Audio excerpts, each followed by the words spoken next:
Hello everybody, welcome back. It is Monday, March 4th, 2024, and you're listening to episode 182 of the Midnight Film Society podcast. Your host, Damian Sherman. Joining me today is... Derek McDuff. On today's show, Dune 2 is here! It has been seen by us in IMAX. Atreides Muad'Dib himself, Chani, Lady Jessica, and Gurney Halleck are all here.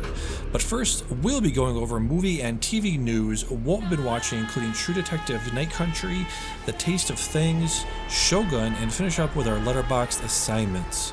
Right into the show, midnightfilmsociety@gmail.com, Bicycle on Threads, subscribe on Pocket Cast, Google Podcasts, Spotify, rate and review it on Apple Podcasts, tell a friend, family member, or stranger. What's up, man? How we doing? Doing well. Big week on the podcast. You're doing well? Doing well? Doing well? Yes. Are you doing well? I'm doing well too. I love that. Did you send me the meme, or I sent it to you of the guy?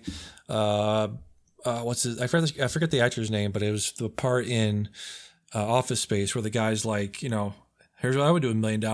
Dune 2. Doing two chicks at once. Giggity giggity. Yeah, I think you did send that to me. That's pretty good. Yes, that was very funny. Yep. By the way, this is totally inconsequential and doesn't matter at all. But I remember right. I was looking in the notes and I was like, all right, Dune 2. And I was like, it's not the number 2. I guess it must be like the Arabic numeral. I guess it must be Roman numeral 2. No, it's just spelled out. That's weird, right? Yeah. There's no other movies where the sequel is just spelled out part 2 and it's TWO. I was like, huh, all right. Isn't it officially or Dune Part 2? Isn't it? Dune Part 2, but it's spelled out TWO. It's not Part 2, the number. It's actually Dune Part 2. That's the only movie I can think of that it subtitles it as the number is spelled out. That uses 2 spelled out in the sequel. Everything else is a numeral 2 in Roman or Arabic numerals. It doesn't matter at all. It's just something weird that I noticed. Yeah, that's very strange, huh? That's interesting. So we'll get to that later in the show, but for now, let's do some TV and movie news. One of the big things that came out recently was Sam Mendes wants to do a Fab 4 movie, Beatles 4-part biopic, which could be interesting. They had speaking of audacious Beatles projects, it wasn't Guillermo del Toro who did the Beatles doc. Wasn't him, right? It's Peter Jackson. Peter Jackson, yeah, did a very audacious Beatles project called Get Back. It was deep in the pandemic. It was late 2020. It was the thing everybody was watching for a while because it was the only thing to do. There's precedent. There's precedence for directors going on these audacious projects for the Beatles to do a Beatles project. Dude, I don't what do we need a fucking Beatles cinematic universe? Oh man, I don't know. Yeah. I don't want this. I don't need a Ringo Starr movie. Right. I hate music biopics. I'm doing a whole episode this week about how much Walk Hard just picked that genre apart, and I'm just we don't need a Beatles cinematic universe. Why is this happening? We don't, but I just want to see Brian Epstein, the Beatles manager, walking into the end of each movie and be like, "He's gonna be the fucking Nick Fury of these movies." Yeah.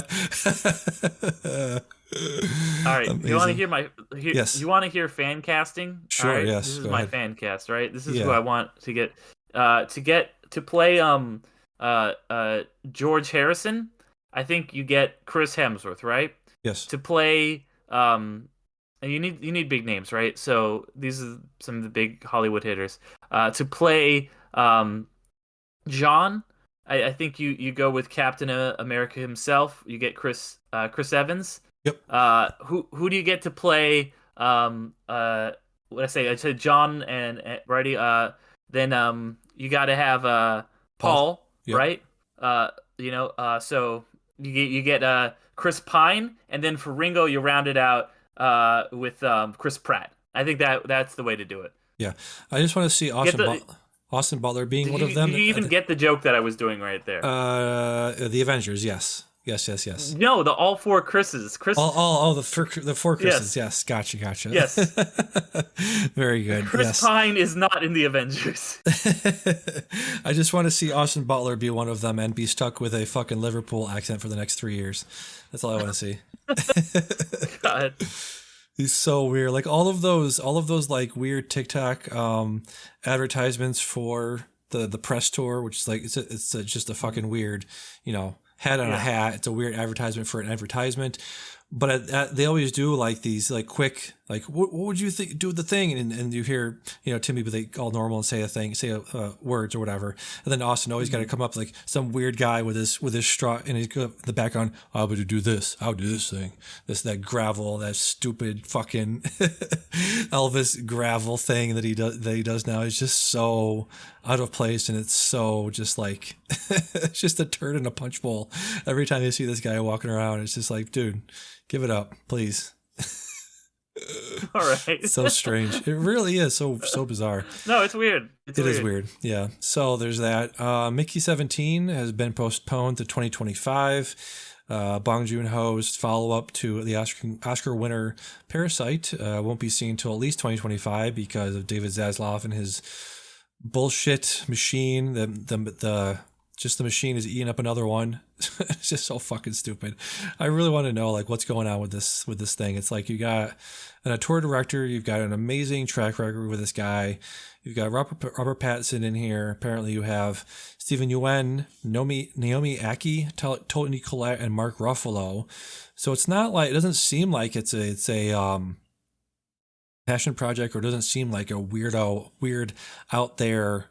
I think the comp for this would be something like Okja, which went straight to Netflix. It's just some project that he feels passionately about, but probably won't be up for many awards. But who knows? I don't know. It's just one of those things. It's like now I was excited to see it, but now that you're telling me I can't have it, it's one of those things I really want it now, which is maybe part of the. When was it supposed to come out? This year, like March or April, like within the next.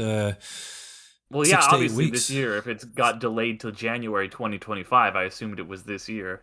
It was supposed to be like within the next 6 to 8 weeks, so it was okay. Very, very soon. It's supposed to come out. So some weird shenanigans went there to get it out of the way of Dune. I don't know. I really don't understand that, because it doesn't seem like it would have been competing on that level. You know what I mean? It doesn't seem like a big I don't know. It's probably a thing where it's like they're realizing because of the strikes that they don't have a schedule for 2025, so they're trying to delay stuff to that year. It's possible. Is my guess. Possible. Yep. Then one more thing about previews. Whatever. The penultimate preview here. I saw the TV glow. I did a little TikTok slide. I've been doing a few more things on TikTok recently just to get things out there and to be like, look at this. Here's this thing that I'm excited to see. I saw the TV glow. It's a new movie that debuted at this year's Sundance. Let me pull up all this stuff.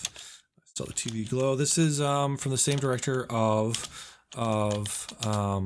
We're All Going to the World's Fair. Jane Schoenberg's directed We're All Going to the World's Fair, which was I think I've talked about this before, but it was, one of those weird, very, very low budget, weird little projects that was like from the perspective of this girl's webcam, partially from the webcam, partially not. The synopsis was, reality and fantasy begin to blur when teenager Casey, alone in her attic bedroom, immerses herself in a role-playing horror game online. So it didn't really get into that kind of stuff. It was more about the stuff going on in her room and stuff.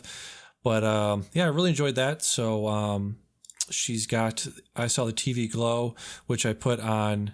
I explained it as it was actually adapted from a creepypasta called Candy Cove or something like that. It was one of those creepypastas, like a fan made horror story. Yeah. It was it went viral. They published a physical version of it, and it was actually also adapted into an episode of Channel Zero. That was a short-lived sci-fi show there. So yeah, should be pretty cool. Can't wait for that. It's got got a bunch of people in it. Justice Smith, who was probably the biggest name on there. He was in obviously in Dungeons and Dragons from last year, and also the what were those other movies that he was in? Who's played the scared guy? Detective Pikachu. Oh. Detective Pikachu and the Jurassic World, Dominion and Fallen Kingdom. Yeah, he was in those. Wait, is he in? He was in The Voyeurs as well. He was in Paper Towns, and he was also in All the Bright Places as Finch. Are you sure he was in Jurassic Park?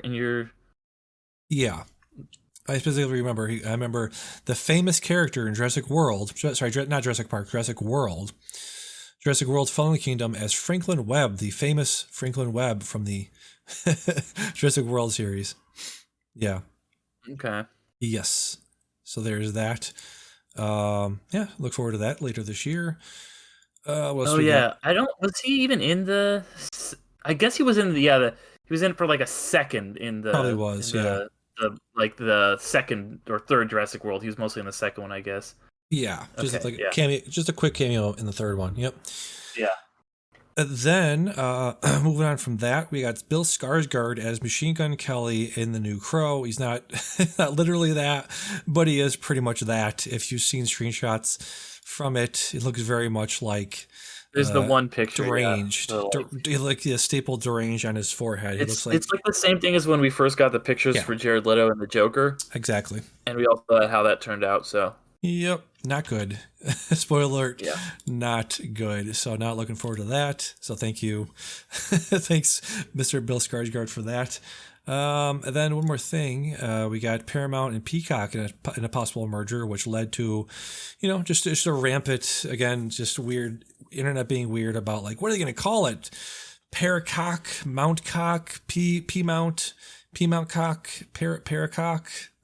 What do you got? What do you got for a Disney Peacock merger? Peacock Plus? I don't give a shit. I really don't. I am like, whatever. It's like this thing that might happen eventually. Yeah. Cool. Great. Let me know when I have to pay for one less streaming service. Yes. Okay. And if anybody's listening, if you want to do a shot game, take a shot every time Derek says I don't give a shit, because you're gonna be hearing a lot of that during this episode, because I'm going to be going down some weird fucking doom holes, baby. Some weird not Ra's al Ghul. I forgot the name of the Shia Ghul, the name of the Dune name of Arrakis' name of the giant worms, giant sandworms in Dune on Arrakis are called Shahadul. So get ready for a bunch of Derek to be like, okay, that's cool. Don't need that backstory. God, man. Oh my god. I'm not excited for this. 2024 Screen Actors Guild. We got the Oscars coming up very, very soon. On the 10th, March 10th, the Oscars are going to be recording this on late into the March 3rd, so they're 1 week away. Pretty much a lock for a lot of the awards. We'll be going over them specifically in a minute here. But I think you're more confident than you should be in some categories, but we'll get to that. Yeah, well, the SAG Awards are one of the best determinators for, what the outcomes are going to be at the Oscars. We got outstanding performance by a male lead actor is Cillian Murphy in Oppenheimer. That's still, some people are saying that's still up in the air between him it is and still up in the air between him and Paul Giamatti. Would you say? Yeah. I think that is a very close category. I think that it was leaning Giamatti's way, but with this award, and it's been going back and forth between the two of them. So I really think it could go either way. With them, I know that Giamatti has done really well with SAG in the past, and so the fact that Murphy won is maybe an indicator that it might be his year.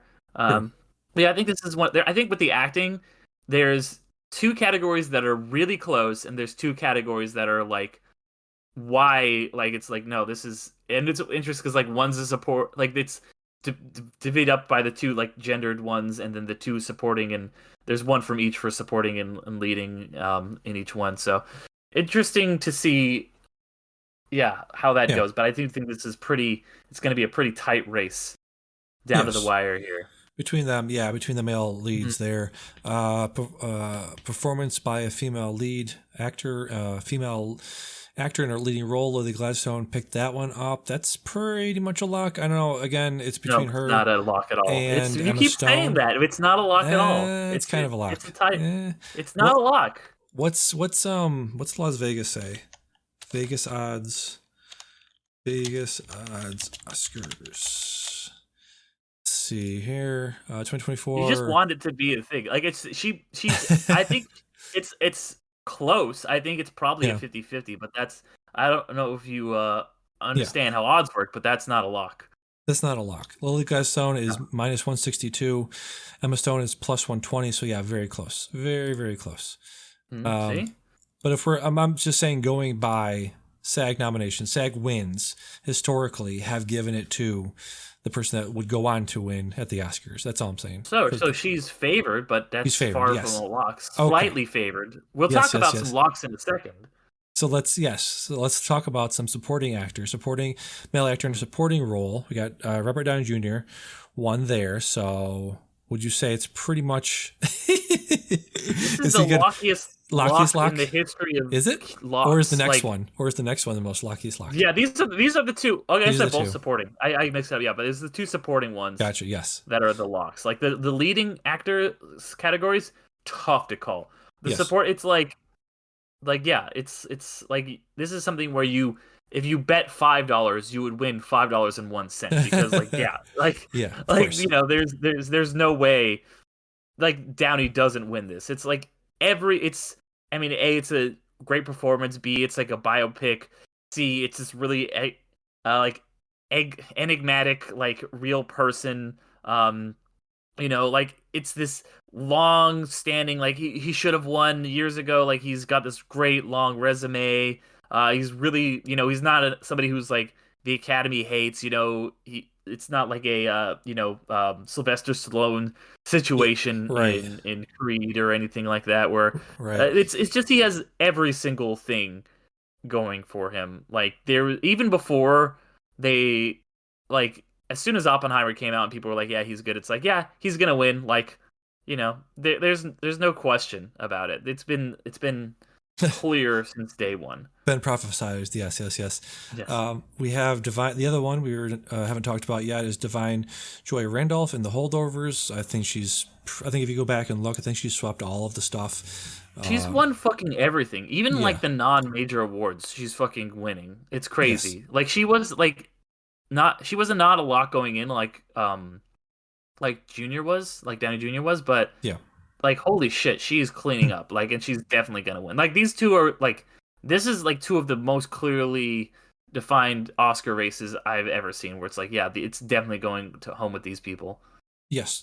Let's see, and just one more from the SAG Awards. We got Outstanding Performance by Cast. Oppenheimer took home that. So just to go over some stats for the stat nerds out there, Oppenheimer has won Golden Globe, BAFTA, Critics' Choice, SAG, DGA, PGA. It's the only 11th time a movie has won the SAG, DGA, and PGA together. Taking the sheets, baby. It's what Sean Fennessy was going to say, because they had the big pick. They were going over this as well this past week, and I think Amanda mentioned, like, you have taken the sheets right in here, just say it. And Sean was like, you don't have to say everything, Amanda. God, I just wrote it down. So definitely, yeah, that is the equivalent, the Outstanding Performance by a Cast. You can tell me if I'm wrong here, but I believe that's like the equivalent of Best Ensemble or Best Picture for the SAG Awards, right? That's their kind of major award there. Yeah. Anything else you want to mention about the SAG Award before we move on? Not really, no. Okay. And then, just pivoting off of that, Oscar predictions, our official 2024 Oscar predictions. Best Picture Power Ranking. They did these on the Big Pick this week, so we will do ours as well. Let's kick it off with Best Picture right here. Let's just go top to bottom here. Oppenheimer. It just is, right? It looks like Oppenheimer's got this one pretty wrapped up. It's probably going to have a pretty good night overall, as we'll get into. But yeah, I don't see anything else beating this one. It's not like a sure thing like those acting categories we talked about, but it's probably going to be this. Like, I don't see a way for anything else to overtake it. That's will win. Are we doing should win also? Yeah, we'll do. Yes, will win is the Oppenheimer. What is your should win? My should win is the same movie that I picked for my best picture or my favorite picture of the year, which is Past Lives. Yeah, that's pretty cool. That's yes. Past Lives should win. Past Lives was incredible. It was incredible. Do you have any, like, if there was an upset, what would win? I think maybe Barbie could win. Really? Because I think there's been a big groundswell of like, this is the popular movie. I think that, whether or not it's the correct notion that it got snubbed in some other categories for nominations. So I could see it being like, this is the way to, like, because there are it's more diverse, there's a lot younger actors. I don't think that's going to happen, but if I had to make another pick, it would probably be Barbie. Interesting. So I actually did rank all the picks here, and this is kind of a personal choice, I guess, but also heavily influenced by the Big Pick, and other podcasts did their 10-1 pick as well. So my number 2 is actually Zone of Interest. I think that's gotten a big push. The director's got a big push. Actresses got a big push. So I would not be surprised. And this is in terms of could win? Yes. Okay. Yeah. I actually have, number 2 is Zone of Interest. Number 3 is Poor Things, just based on that story, based on Emma Stone being out there. Yorgos is a beloved Academy voter and filmmaker. So I think number 3 is Poor Things. Number 4 is Holdovers. That's a possibility in there as well. And then my 5 to 10 is Anatomy of a Fall. That actually got a pretty big jump there, I believe. Because the director as well got some love internationally at the BAFTAs. American Fiction is number 6. I have Past Lives at 7. I have Barbie at 8, so I don't really have much confidence in that as being a contender. And then my 9 and 10 is Killers of Flower Moon and Maestro down there at the bottom. Sorry, Mr. Cooper. Well, it's not like they actually rank these things. Like, it's going to come out like, it's just going to be like Oppenheimer 1, and we're like, okay, like, we called it. It's not going to be like, we're not going to find out what the voting breakdown was. We're not, but we should. But it would be interesting. That's the really thing. Cool. They were talking this week up to, I forget the guy's name, but he hosted a show called, I forget what it's called. He's on the. He's on Blank Check. He was on Blank Check this week. I think he's on there every week. Joe Reed. I forget the name of his podcast, but he was on Little Gold Men as well, talking about how ranked choice voting should be a thing for this. And also, like you said, finding out the results in terms of the rank there. And also just rank choice. Don't they do ranked voting? It's a good question. I don't know. I think the way it works is it's a really complex system. And I did watch a video a couple years back, but it's... Yeah. You rank your favorites, and then one falls off. So I think it is ranked choice, but yeah, the reveal should be start with 10, and then count all the way down until there's 2 left, and then say which one won. I mean, that would be cool, but they'll never do it because they don't want to be this one had the least votes. Exactly. It's very much a popularity contest because of that. They could do the top 5 and just not say what the bottom 5 are. That'd be interesting. Yes. Just to be specific, this had Oscar buzz. Host Joe Reed and Chris Field was on the Oscars Flashback 2004 Oscars Flashback. So they talked about the Lord of the Rings, Return of the King, winning 11 Oscars, Billy Crystal making triumphant return, and yada yada. The Return of the King. I'm Billy Crystal. That was really bad. That was not a good Crystal. It's okay. You tried your best, bud. They also talked to Little Gold Men, had an interview with Academy President Jenny Yang and CEO Bill Kramer, which is where they probably talked about ranked voting. So if you want to check out the interview there, it was a very good, very informative interview there. So very cool interview. Let's go back to our rank here. So are we all good with the Best Picture power ranking? So we can move on from that. Yeah. Okay. Yeah. Yeah. Best Director, Christopher Nolan will. Christopher Nolan will. That's just I don't enshrined in the see Nolan tablets. losing this Yes. one. I think it's the same thing we're talking about with Downey, where it's like Yeah. they're like, this is his year. This is, I think, this might be. We haven't really had a big one movie Oscar year since like Slumdog, really. Yeah. And like even last year with Everything Everywhere doing so well with a lot of the like the big four whatever nominations. They didn't really win a lot of the below the line stuff. There was a moment when people were like, "Is All Quiet surging?" Yeah. In the early part of the ceremony. So I think that this year could be a big year for Oppie. And I think Nolan definitely takes it. Like this is the Academy's gonna be like, this is everything they've wanted from Nolan for a long time. I don't see anybody beating him in this category. Yeah, completely agree. Just for conversation's sake, just for posterity, I have Martin Scorsese could and should. Very good, very well directed movie. The fact that he's still at the top of his game, really, just made an incredible movie. Yes, so could and should for there. I would say, yeah, for should I see what you're saying. Yeah. Scorsese's the GOAT. He's my favorite director, probably. Yeah. But I think Nolan still should. Okay. Yeah. Yeah. Okay. Just a couple Of these snubs. five, yeah. Yeah, a couple snubs we want to talk about real quick. Greta Gerwig obviously got snubbed there, and Wes Anderson. He's a name that he's a guy that I love a lot. I love his style. I love all his aesthetics. I love his personalities there. So yes, there's that. Any snubs? Anybody you want to talk about that didn't get any love this year? Yeah, I mean, I think that was an I'm trying to remember his name, the director of Blackberry. I wish I had this pulled up in front of me. Matt Johnson. Yes. Matt Johnson, I think, was really, really good. I think that he probably should have gotten a nomination. And then, I talked about how Past Lives was my favorite movie. So I think that, that movie probably should have gotten nominated. It's, Celine Song's first movie, so I could understand why they didn't give her a nomination, why they would rather give someone who's working on their 87th movie, Martin Scorsese, a nomination. Right, yeah. But I think those two really stood apart for me. I mean, they were my two favorite movies of the year. So I think they probably deserved at least a nom. Yes, exactly.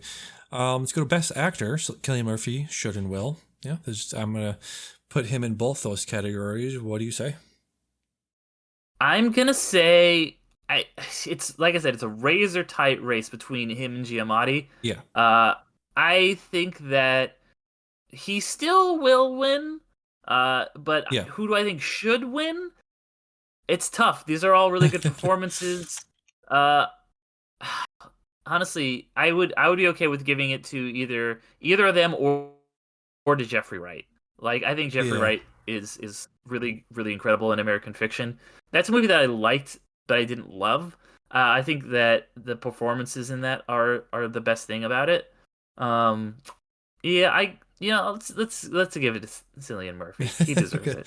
All right, and then of course Leo was snubbed there. Leo was absolutely snubbed. Leo was so fucking good. He was very Killers good. of the Flower Moon. Very, very good.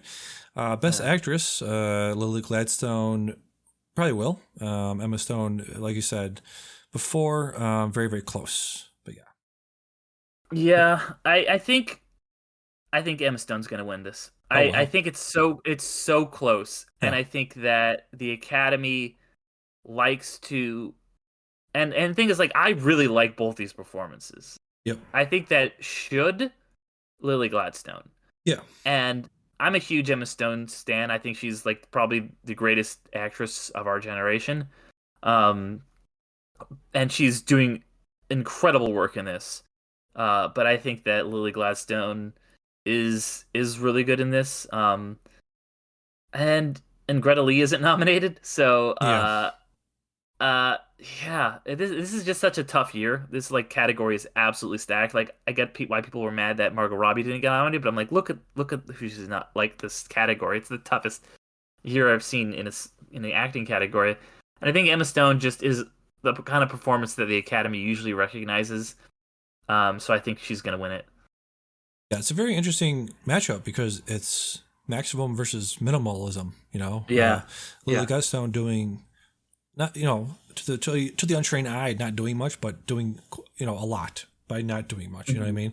And Emma Stone is obviously doing so much.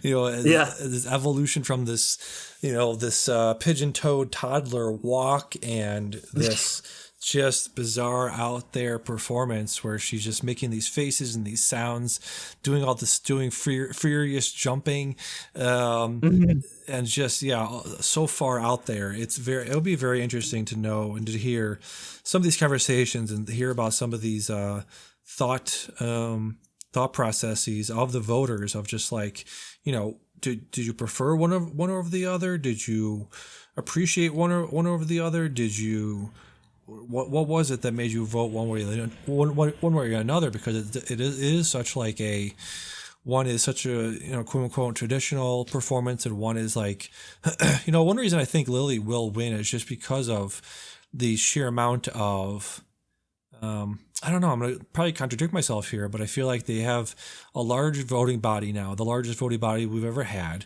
right? A lot of international voters, but also that the old guard still in there, so I think the old guard is going to go for Lily. The old guard is going to go for Lily for the quiet, restrained performance. And you also have the international voting block, which are going to go for the representation and the vote there, right? See, I think the old guard is going to go for Emma because the old guard doesn't usually like quiet, restrained performances. Like they never give Oscars. Yeah, like that's been something they traditionally have not given Oscars to. They always give it to the big showy performance. I was thinking that they would go against her because it's a genre film, and they traditionally don't reward genre film or genre films at all. That's fair. That's a fair argument. Yeah, that's all I was thinking. And then very quickly, some honorable mentions, some honorable snubs. Kaylee Spaney in Priscilla. You mentioned Greta Lee and Margot Robbie. And one performance I just caught up with just very recently, which was Leon Beneshe. I'm mispronouncing that, but the actress in The Teacher's Lounge, which obviously they very rarely, reward international performances or international films. Films that are, nominated for international usually don't get nominated for anything else, unfortunately. Yep. Yeah, no, they really don't. They do not do very well in like we saw that with the Parasite year. Nobody got any acting noms for that movie. Exactly.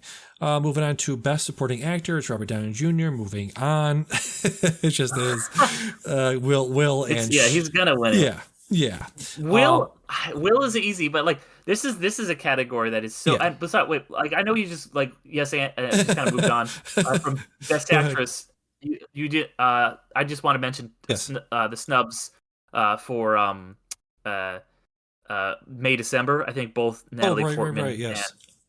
Natalie Portman and Julianne Moore could have been nominated and would have been nominated in a year that wasn't this strong in that category.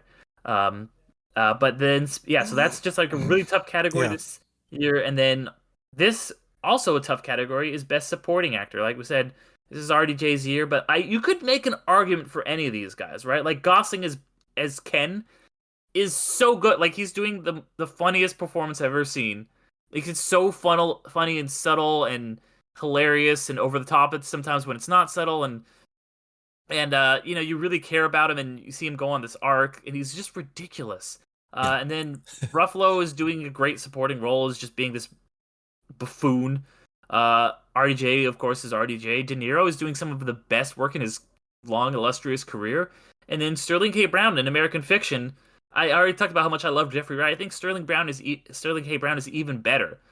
So, I don't know, man. Like, Will, yes, RDJ, but you could make an argument that any of them should win it, and that's not even talking about the snubs. You had, May December again. The guy in that. Why am I spacing on his Charles name? Melton. Charles Melton. Any other year, it'd be a huge snub. But I'm like, I don't know who you kick out of this. Yeah, know? exactly. Yep. So there's that. I think you mentioned all the ones that I would have anyway.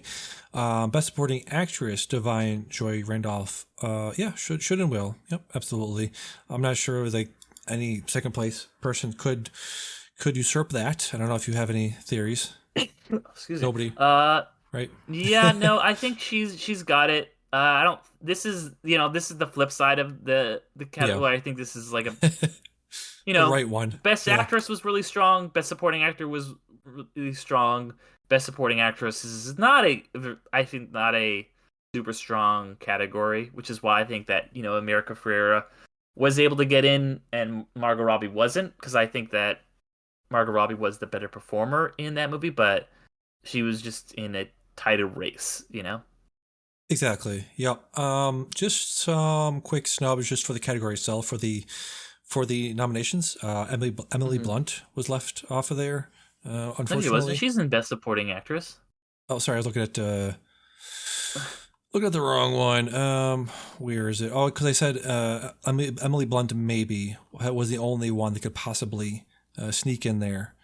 Yep. Oh, I don't think so. No. Yeah, maybe just if Oppenheimer has really good night, but yeah. No. But as far as snubs, as far as no nominations, Scarlett Johansson was one a name that I saw being bandied about. So yeah, I agree with that from Asteroid City. Yeah, yeah, I think she was very good in that movie. She was one of my favorites of the year. Yeah. Moving on to Best Cinematography. I'm going to say Poor Things probably will take that. Killers of the Flower Moon should take that. What say you? I think it's hard to say what will. I think maybe Oppenheimer will take Best Cinematography, because I think it's going to have a night. Which should, probably Poor Things. Poor Things, yeah. Yep. Then just very quickly, just some below the line stuff. Best editing, Jennifer Lame for Oppenheimer. I would say very good editing there. What do you think about any quick thoughts about these below the line stuff? You skipped two of the biggest awards. Oh, the writing. We got best writing. Yeah, like just like everybody else just dismisses the writers. What is new? There's a reason they had to go on strike, Damien. It's because of people like you. Doesn't even matter. Whatever. Writers don't deserve awards. I had it next. So very quickly, you wanted to say, talk about best editing, Jennifer Lame, Oppenheimer in the bag? Probably, yeah. I don't. Okay. I mean, editing is a category that always confounds me, and I don't understand why they decide to give what they give. Like fucking that category was won by one of notoriously the most jarringly edited movies of all time in fucking what's the Queen movie? Whatever that one is. Oh, the Queen movie, yeah, the Bohemian Rhapsody. Bohemian Rhapsody, yeah. Movie that was notoriously edited because all the members of Queen had to have the same exact amount of screen time. Exactly. All right, best writing original screenplay. I'm gonna say Holdovers probably will, and going through the list here, and Past Lives probably should. I think most of the effect of that movie was the writing of Past Lives by Celine Song, so that should win. But I'm gonna say Holdovers will win based on the old guard, based on that stuff. Yeah. What do you think? I agree with you. Past Lives should win. I think what will win is Anatomy of a Fall. Oh, yes. Okay. Yeah, I wasn't thinking, yeah, probably. Yeah, I'm just thinking about, people love that writing. People love the French court and just yelling at each other. Like, movies were just like, they love screenplays were just like court dramas and people shouting, "Your book sucks! Ah! Fuck you! You murdered someone in your book, therefore you're a murderer!" Yeah, that's how that works. We're French. Movie's fucking bananas. It is bananas. That's like I think that's the second or third movie I've seen about the French court system recently. So let's move on to best writing adapted screenplay. I'm going to say Poor Things will win. Just look through the list here. I don't know. Again, it's one of those nebulous things. Oppenheimer, maybe? or Zone of Interest. I don't know, man. I don't know. This could be any of them, but I'm gonna say Poor Things Will, just for posterity. What do you think? I think that one is maybe like the number 4. Honestly, I think that it's. Here's the thing. I think if there's Oppenheimer would probably be the number 1, right? But I think since it is having such a big night, I think that Barbie or American Fiction could steal it, because I think that, what I alluded to earlier, that this is probably, going to be the only category that either of these wins or has a chance to win, and especially with Greta Gerwig not getting nominated for Best Director, I think maybe some people that sways some voters to vote for her screenplay because they wanted to vote for her for Best Director, but they can't. So I think it goes to Barbie. Okay. All right. Yeah, look, all good. Yeah, all good arguments. I wasn't I was thinking about this too strongly there. Yeah. So that, yeah. Too busy thinking about editing. Too busy thinking about editing. Exactly. Love my long shots. March 10th next week is the Oscars. Any predictions? Anything you're like, oh, this is gonna be. It's going to be crazy. You think it's going to be a crazy slap? Going to be a crazy mix-up, or you think we have finally a quiet Oscars after the slap and all this crazy stuff? It's going to be boring. It's going to be slow and boring. It's going to be like, remember how like the halftime shows of the Super Bowl were like fucking like a bunch of old boring people for like 5 years after Janet Jackson's boob came out or whatever? Like, it's the same thing. It's like that's like Chris Rock's face is the boob of the Oscars now. They're gonna like do everything they can to like make it boring and safe and predictable and avoid controversy, which is whatever, fine. This is the second year after that happened, so yeah. Jimmy Kimmel is a very good host. I've heard him on. Yeah. I think, what did I hear him on? I think it was maybe one of the Bill Simmons shows, but he's so like.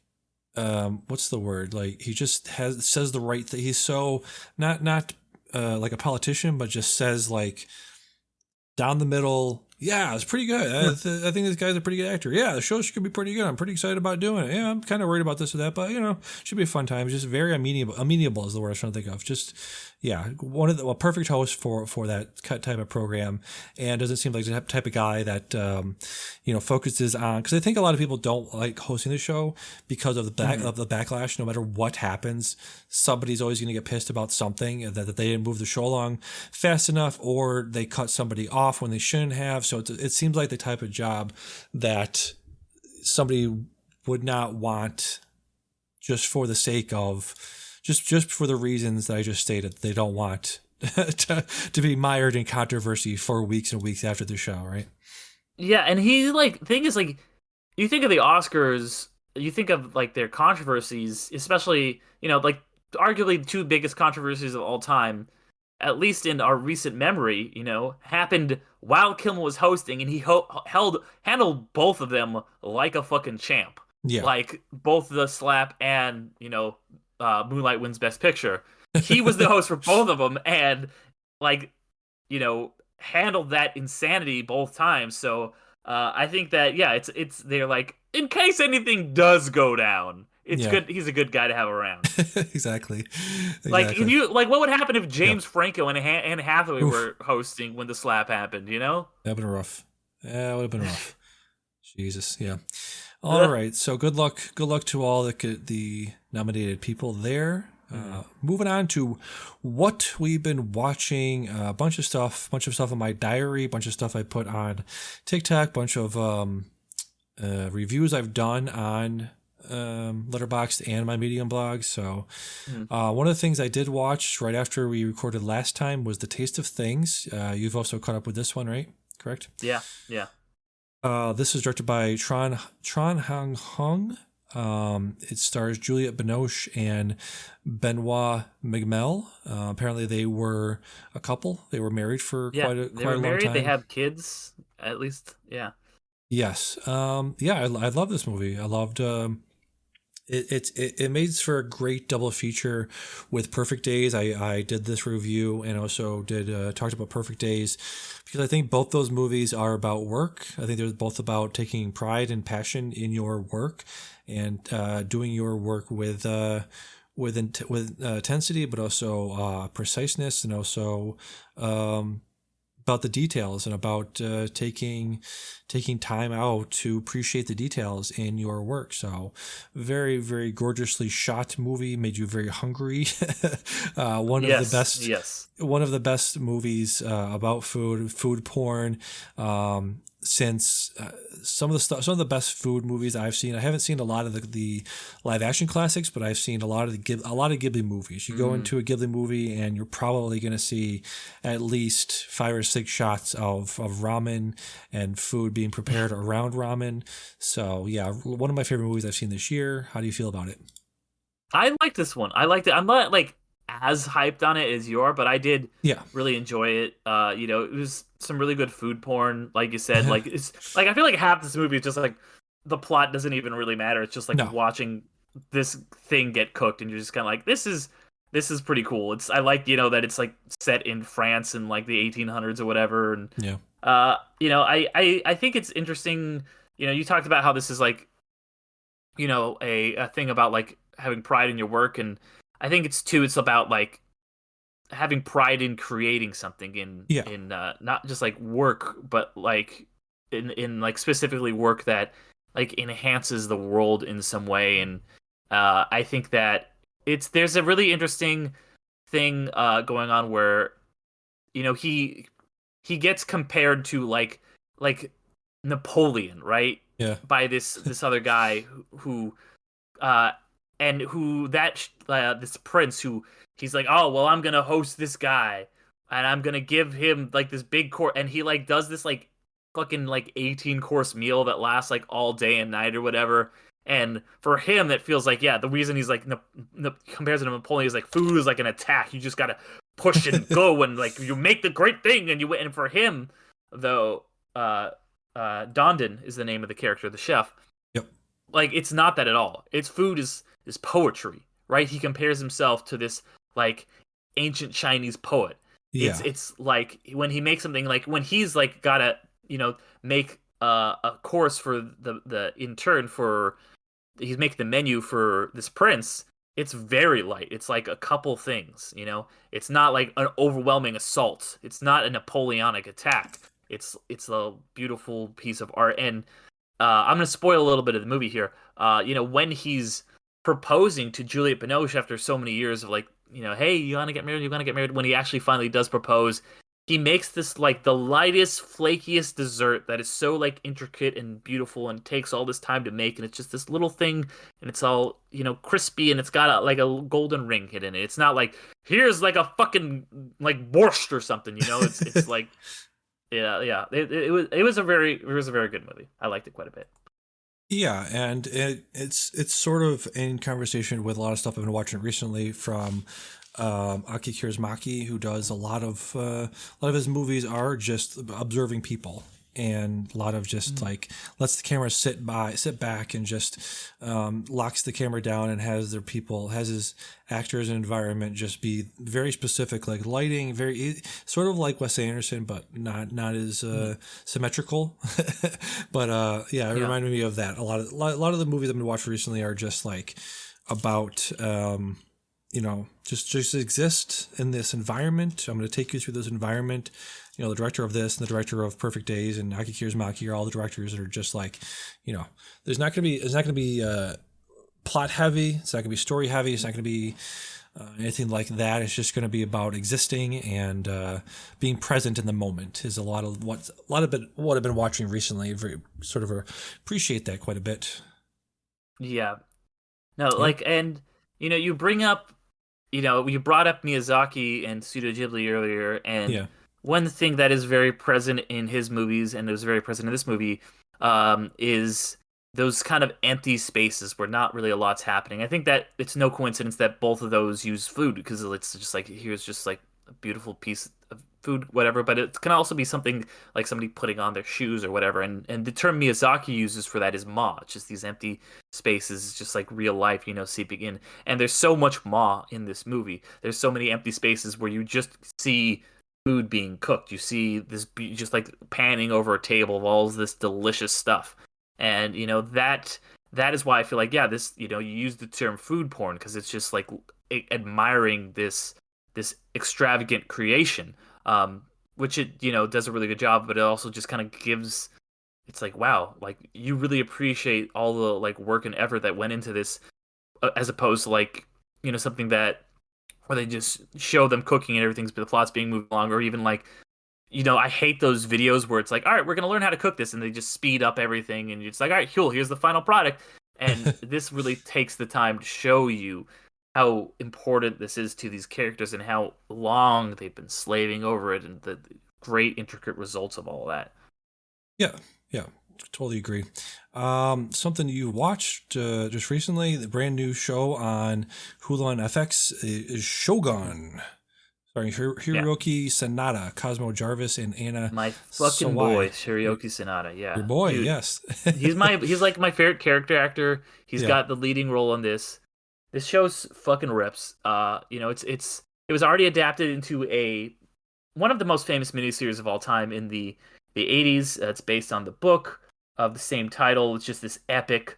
And yeah, this movie fucking this show fucking rips. It's just about, it's like it takes this really cool concept that in the wrong hands could be it's a little bit insensitive. It's like, here's this white guy that shows up to Japan, and but in this it's just like he's kind of a stinky idiot, like or not, he's not an idiot, but he's just kind of this stinky just like fucking guy who's he's just caught along in the ride, and it's very Game of Thrones-esque. It's like Game of Thrones in Japan in the 1600s, Yeah. And seeing how like Japan is kind of this, isolated place, and they've been kind of see the Portuguese missionaries have been trying to manipulate them for so many years, and then they discover like, oh, there's this other forces out here too that we didn't even know about, and it's got these 5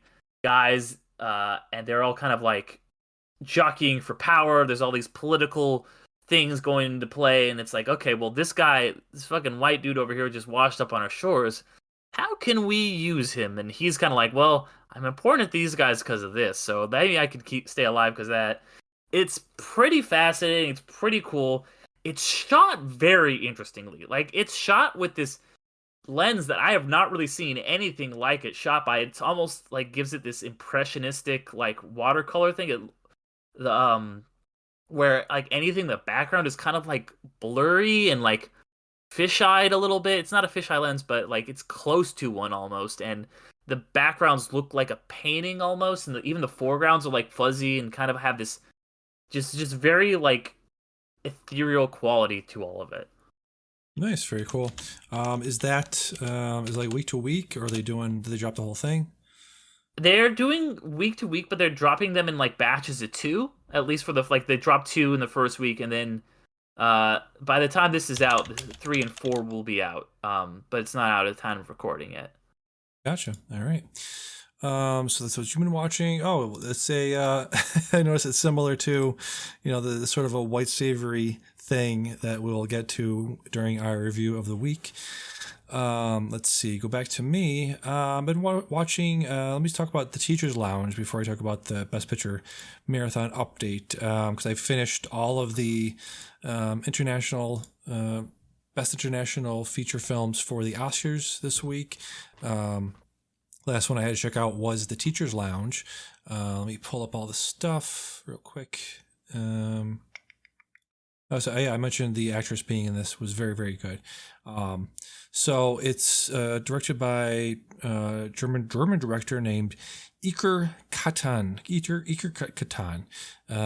Starring Settlers of Catan. Yes, exactly. Leonie Benish plays the teacher in this, and it is essentially like so some money gets stolen from the teacher's lounge, and they have to figure out who did it. And the movie opens up with a couple of students being interrogated, being asked. They're the class representatives, so they're asked, being the basically the class leads, the class captains. You should be, knowledgeable. Should be taking stock of who's doing what. Did you hear anything? And they slide a piece of paper over to them, and they say, look down this list of names of your classmates and just point to who you think might have done it, and we'll take it from there.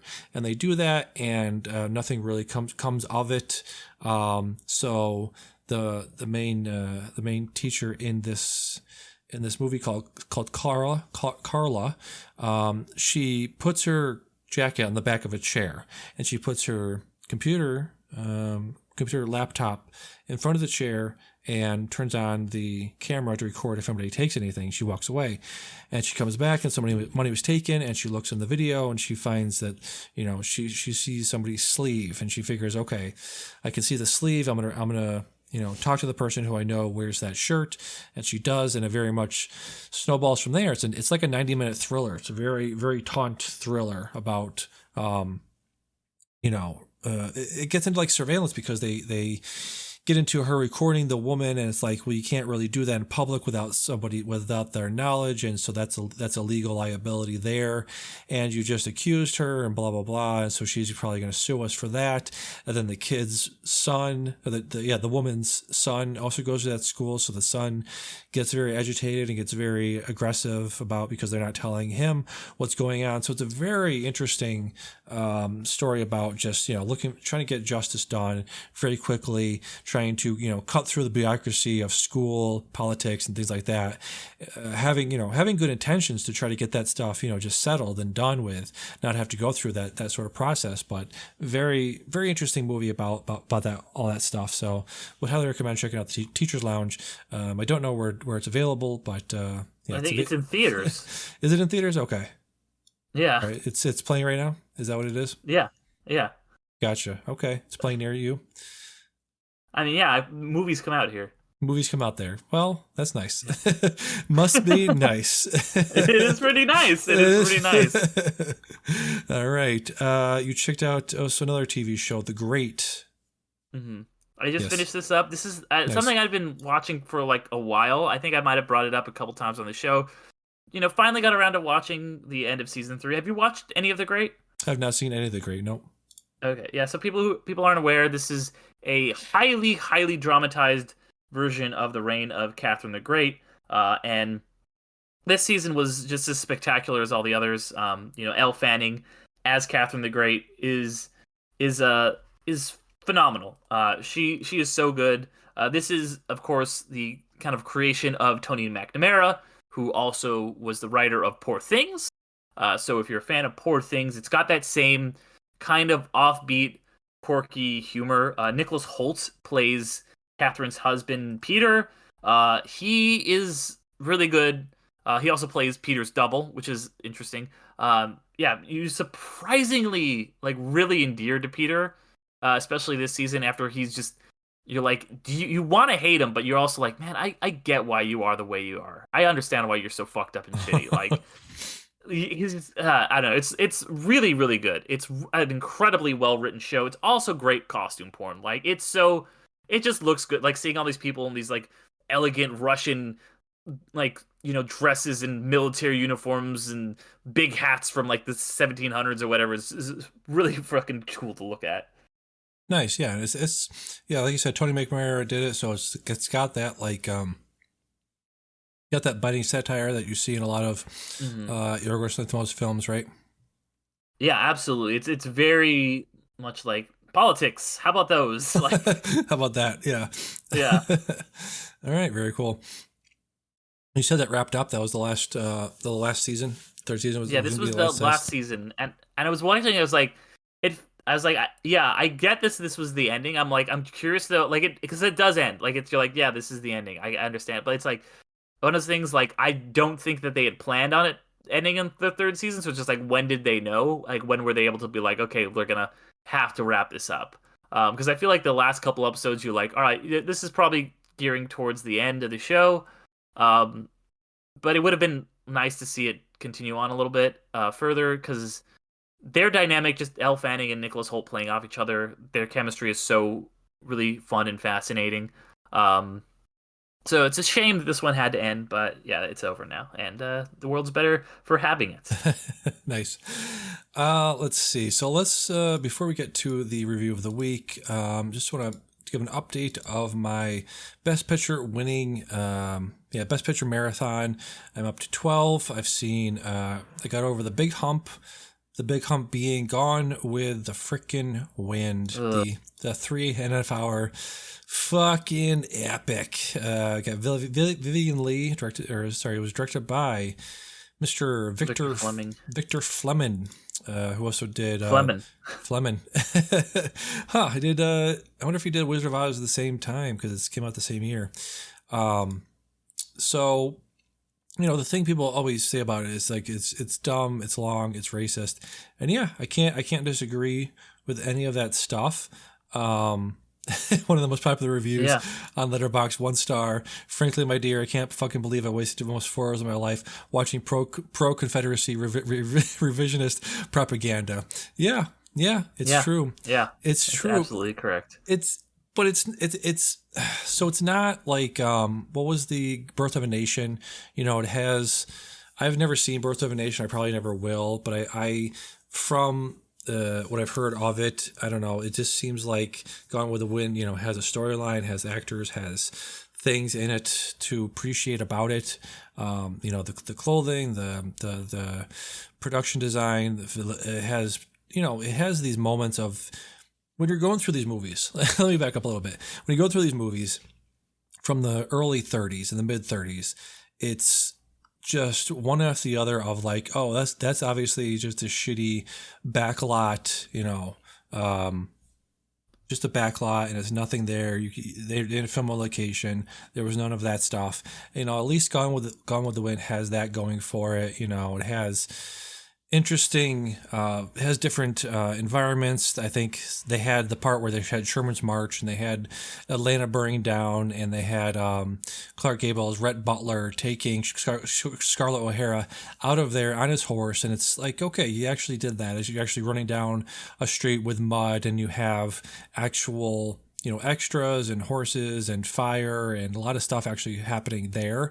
So I give it points for that. Again, like I talked about before, with a lot of them, which are, It Happened One Night is probably one of the better ones of those. All Quiet on the Western Front had very good production design on it. My top 5 right now, as it stands, going through the first 12 of them, I have Wings at number 1, It Happened One Night number 3, You Can't Take It With You number 3, All Quiet on the Western Front is 4, and Gone with the Wind is 5, just purely based on, like I said last time, just a cohesive narrative, coherent, cohesive narrative running through it.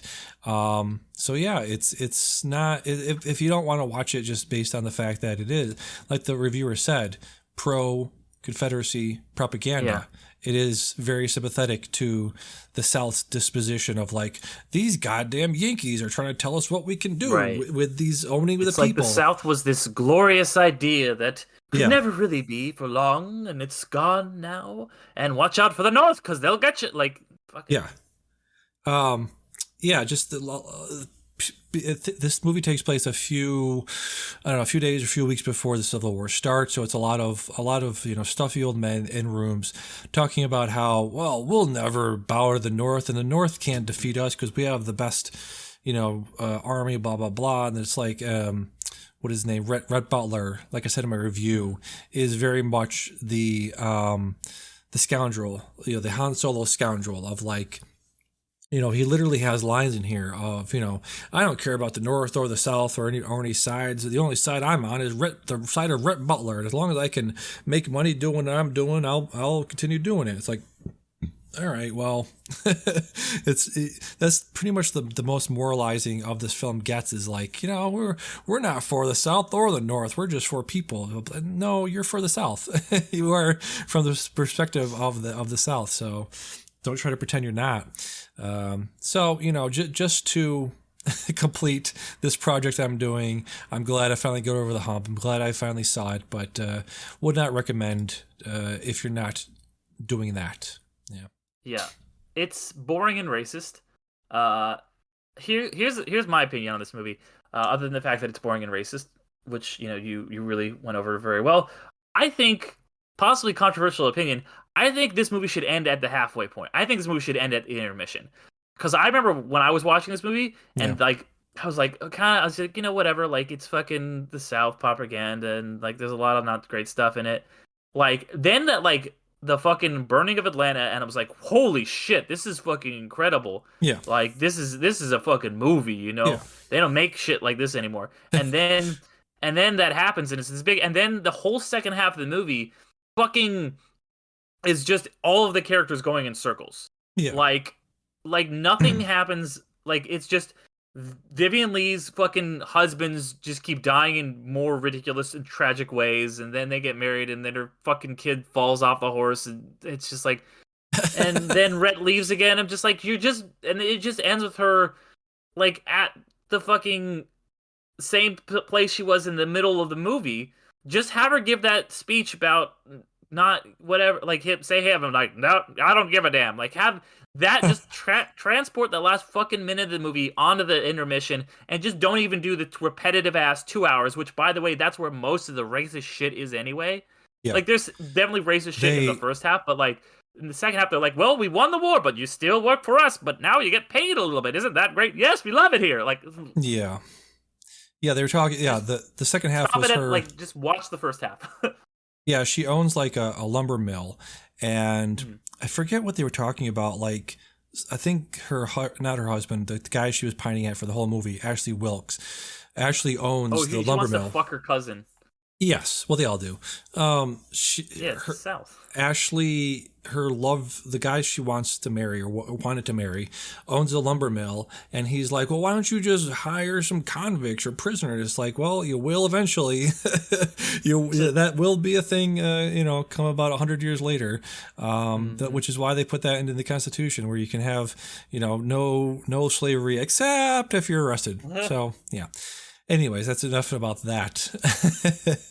So there's that. Anything else I wanted to mention here? Oh, I did watch most of the better ones, the better live action and animated shorts. I did like some of them. Let me see, just very quickly.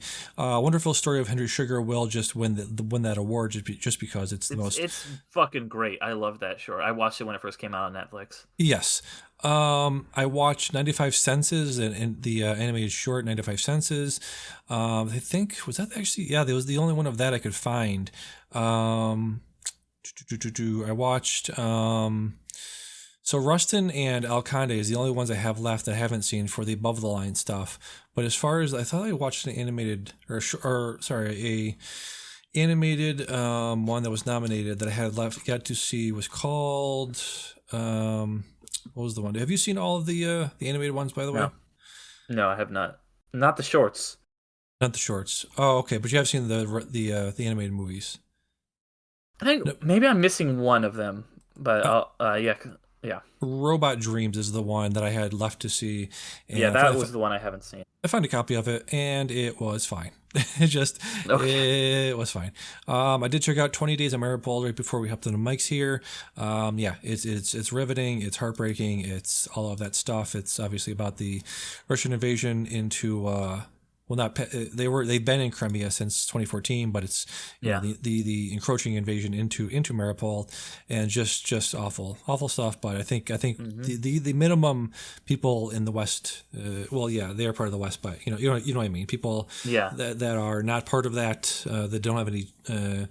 You don't have any risk of being part of it. I think you owe it to them to at least watch what's happening. So very, very good, and will probably win the award for best documentary feature at the Oscars. Yeah, I can see it. Yes. So there's that.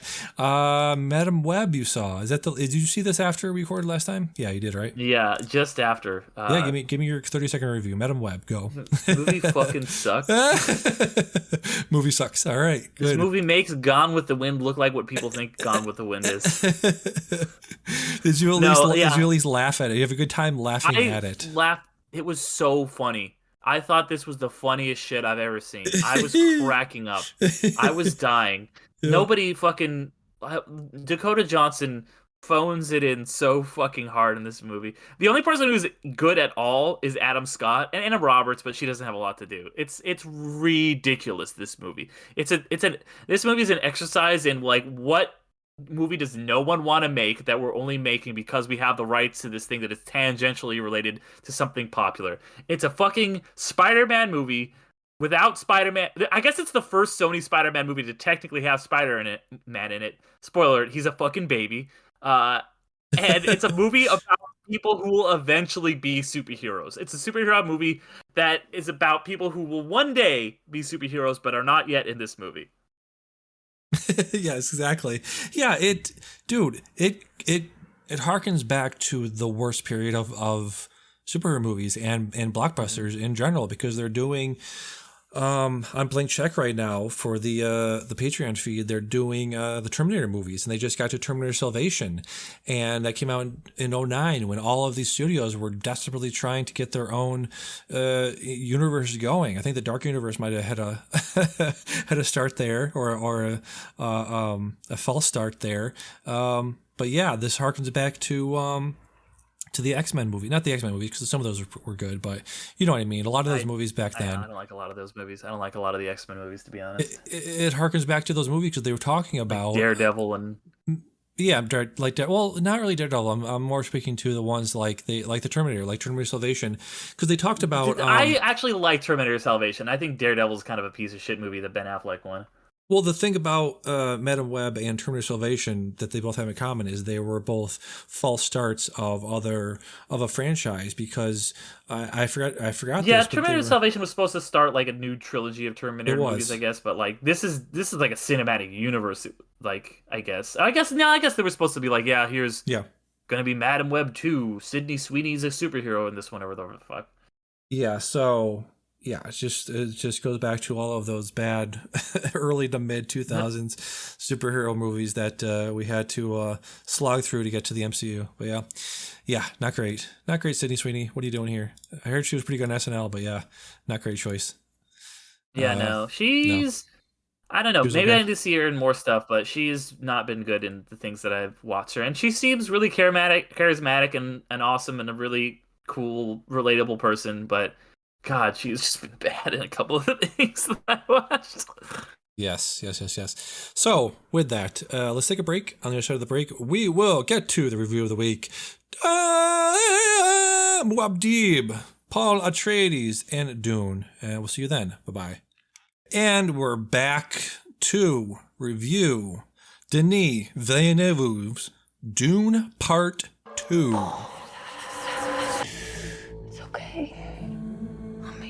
I'm here. It's been a while since you've had one of those nightmares. Tell me, what was it about? It's only fragments. Nothing's clear. We've been fighting the Harkonnens for decades. Look! My family's been fighting them for centuries. Your blood comes from dukes and great houses. Here, we're equal. What we do for the benefit of all. Well, I'd very much like to be equal to you. Maybe I'll show you the way.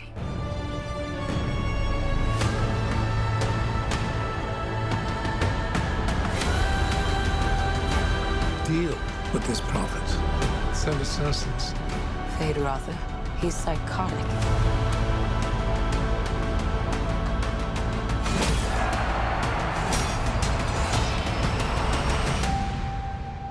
I see possible futures all at once. And in so many futures, our enemies prevail. But I do see a way. there is a narrow way through. Denis who?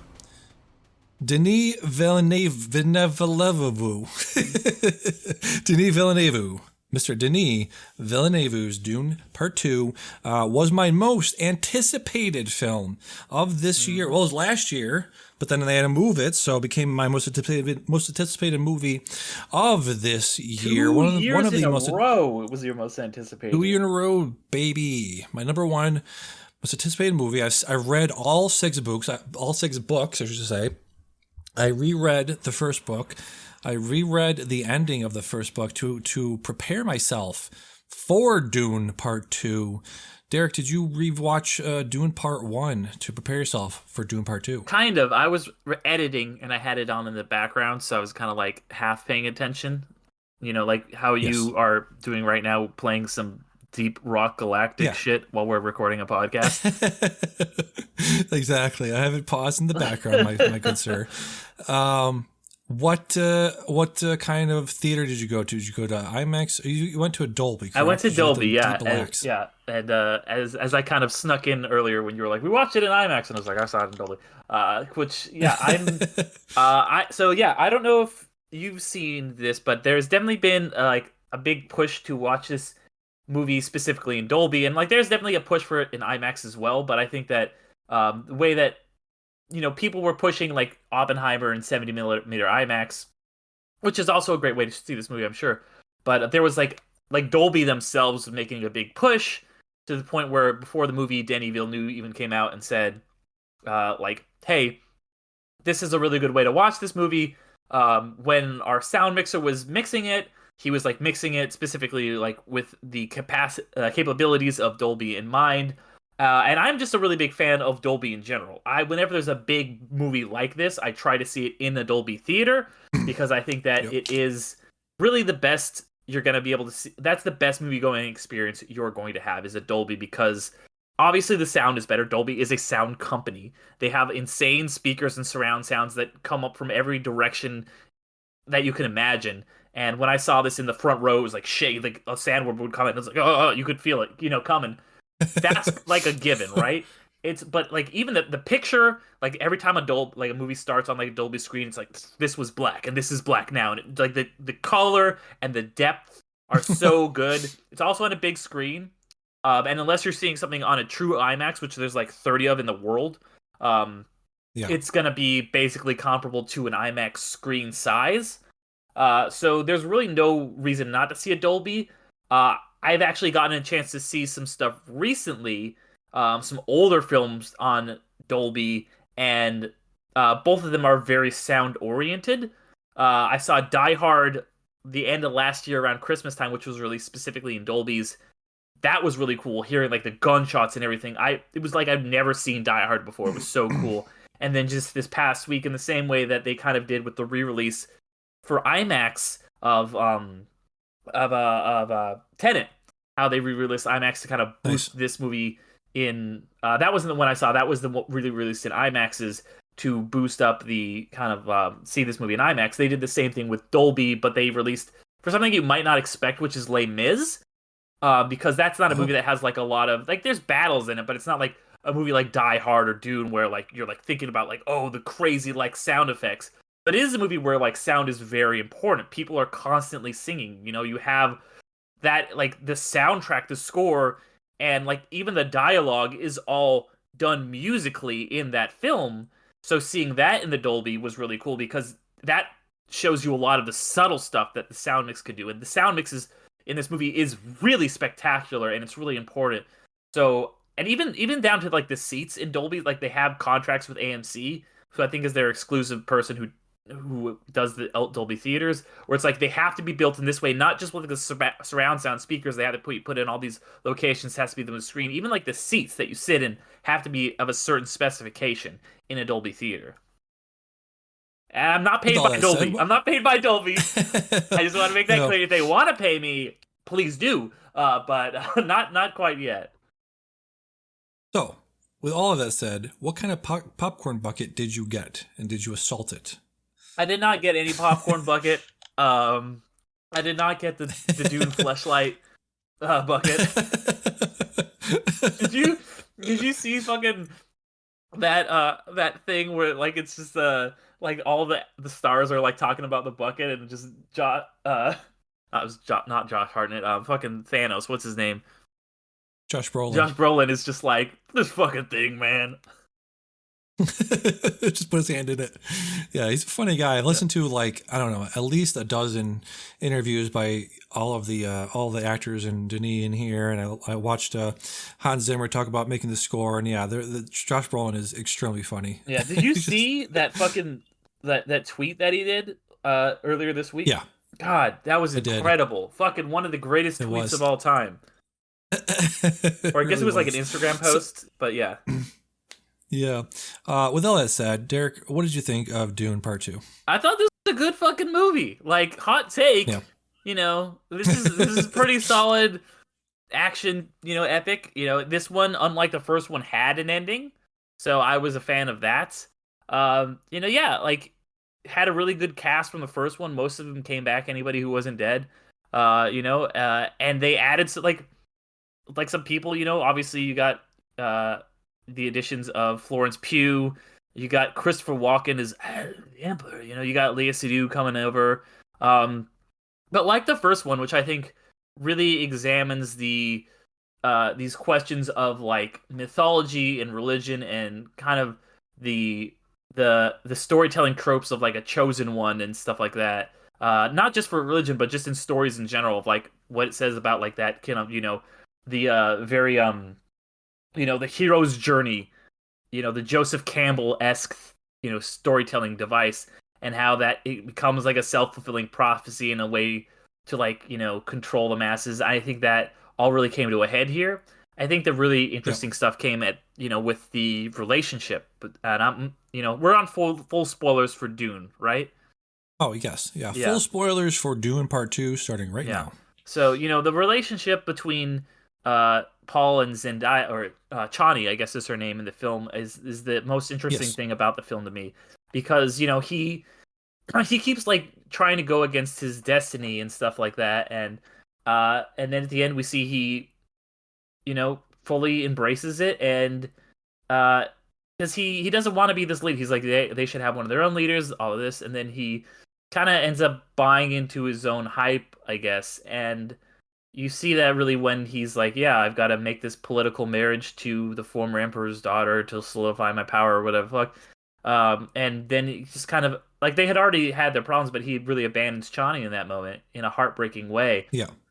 And, and it's not only an abandonment of her, but it's his abandonment of his ideas of not wanting to be this great savior, this, lorded above everyone else.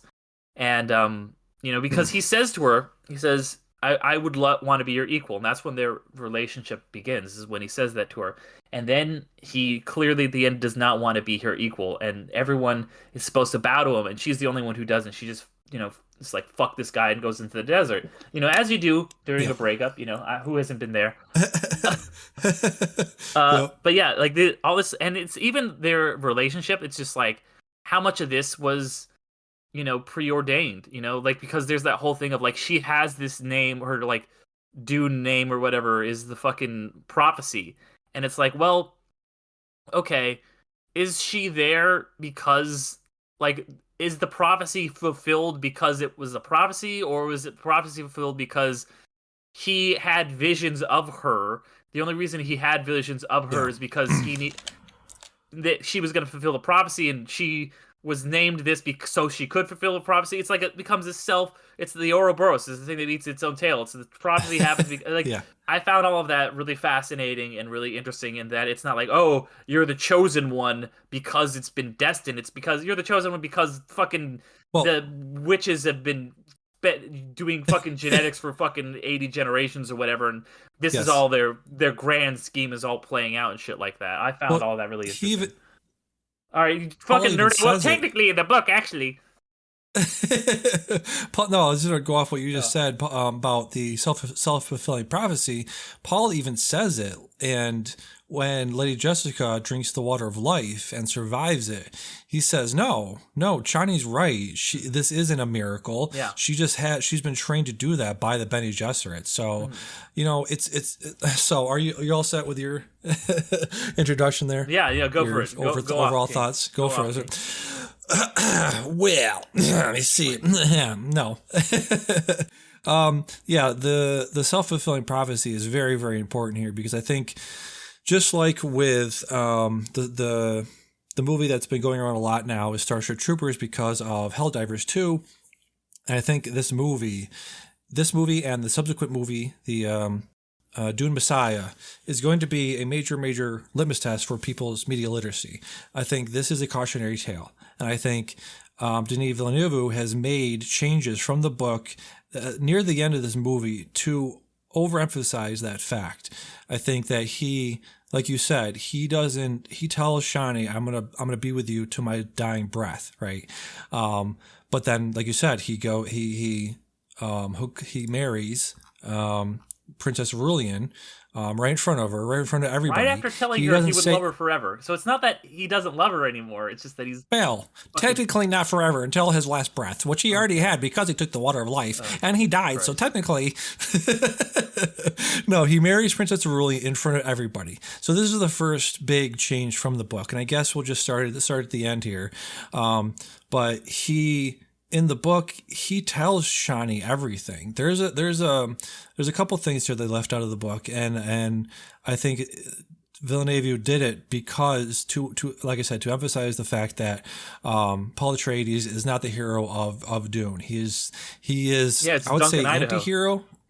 But it's not even, yes, Duncan Idaho is actually, yes, spoiler alert, Duncan Idaho will probably be in Dune Messiah, and if they make any more, he's going to be in all of them. But for now, Paul Atreides is the anti-hero here, and I think Villeneuve did a couple changes from the book to emphasize that fact. One of them is you already talked about, where he doesn't tell Chani that he's going to marry Princess Aurelian. In the book, he lays it all out. He says, they've been together for 2 years, they have a kid, and he says to her, listen, I'm going to not kill the emperor, and I'll marry his daughter, and it's going to be a marriage of convenience. It's going to be a political marriage.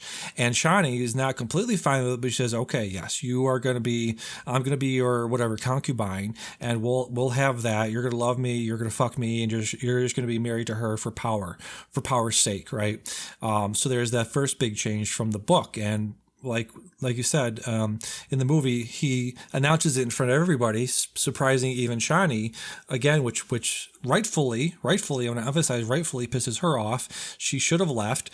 Another big change from the book near the end is that the great houses that we see in the sky at the end, they don't recognize his ascendancy to the throne, so he has to go and fight them, and that's another reason that she was pissed off, because now they're going to probably have to fight on Arrakis, or he's going to be away from her to fight in the Galactic Holy War, and so she's upset about that. So that's the big change that Villeneuve made from the books, which I think was a very interesting change. I think it's a change that was necessary to, again, emphasize the fact that Paul Atreides is not the hero of this story. And I just want to stop there to ask you if you not understand that, because I don't want to be condescending like that, but are you picking up on the fact that Paul Atreides is essentially, not exactly, but essentially the Anakin of the story? Yeah, it makes sense. I was looking at it less that he was it's not like he was like not the hero, as more of like he's a deconstruction of the hero trope. Yeah. And to that point, I just want to point out one of many quotes I got from Frank Herbert, because when the books came out in 1963, and people devoured them, and people loved Paul Atreides, and just like with so many antiheroes, even nowadays, this has been an issue for 50 years, apparently. Just like with Tyler Durden. Huh? I just apparently it's been an issue. Yeah. Just like with Tyler Durden, just like with any anti-hero, people jump to their defense. People jump to make them people jumped to justify their actions, and they did so with Paul Atreides back then. So Frank Herbert literally had to write the next book in the series called Dune Messiah to tell people that he's not the hero. And he says, quote here, in 1979, he says, "The bottom line of Dune trilogy is beware of heroes. Much better to rely on your own judgment and your own mistakes." He wrote in 1985, "Dune was aimed at this whole idea of the infallible leader, because my view of history says the mistakes made by a leader or made in the leader's name are amplified by the numbers who follow without question." So he very much got into the whole idea of not just a political hero, not just a leader, but a religious leader, and the mistakes that not just the leader makes, but the followers make, of putting these people on a pedestal, of being like, oh, you're just the greatest. You're Paul Atreides. You're the Gom Jabbar. You're the guy that's going to lead us through the desert, blah, blah, blah, blah, blah. And, I think Javier Bardem's character in this was very funny. Was Stilgar, right? I think a lot of the moments in this movie were funny, but I think we're going to look back on them and be much more critical of him, because he is, like I keep saying, putting this guy on a pedestal when he shouldn't be. He should be much more weary of this, not just foreigner, but just a person coming in and saying that he's going to lead everybody, and he's going to destroy the empire, and he's going to be the guy that's going to, resurrect the desert. He's going to bring about this new time period on Arrakis. He's going to bring back the green. He's going to be the guy that takes away all of their suffering and bring back Arrakis like it used to be. So yeah, that's part of it. Yeah, go ahead. No, I was just going to say it's a good thing that we don't in the modern day have a bunch of a charismatic, insane leader with a really religious following who are obsessed with making the country as great as it used to be in the past, who would use violence and to achieve their means and reinstate a totalitarian government. It's good that we don't have that was written in the 60s, so I'm glad that we've progressed since then. Sorry, that's all. Not just the totalitarian state, but specifically what the hell is it called? A religious democracy. I forget what it's called. Yeah, religious democracy is called. Theocracy is the word. Theocracy. Yeah, thank you. Exactly. Yeah. So there's that. Like I said, going back to Javier Bardem's Stilgar, very funny. Anything Paul did, he was like Lisan Aglib,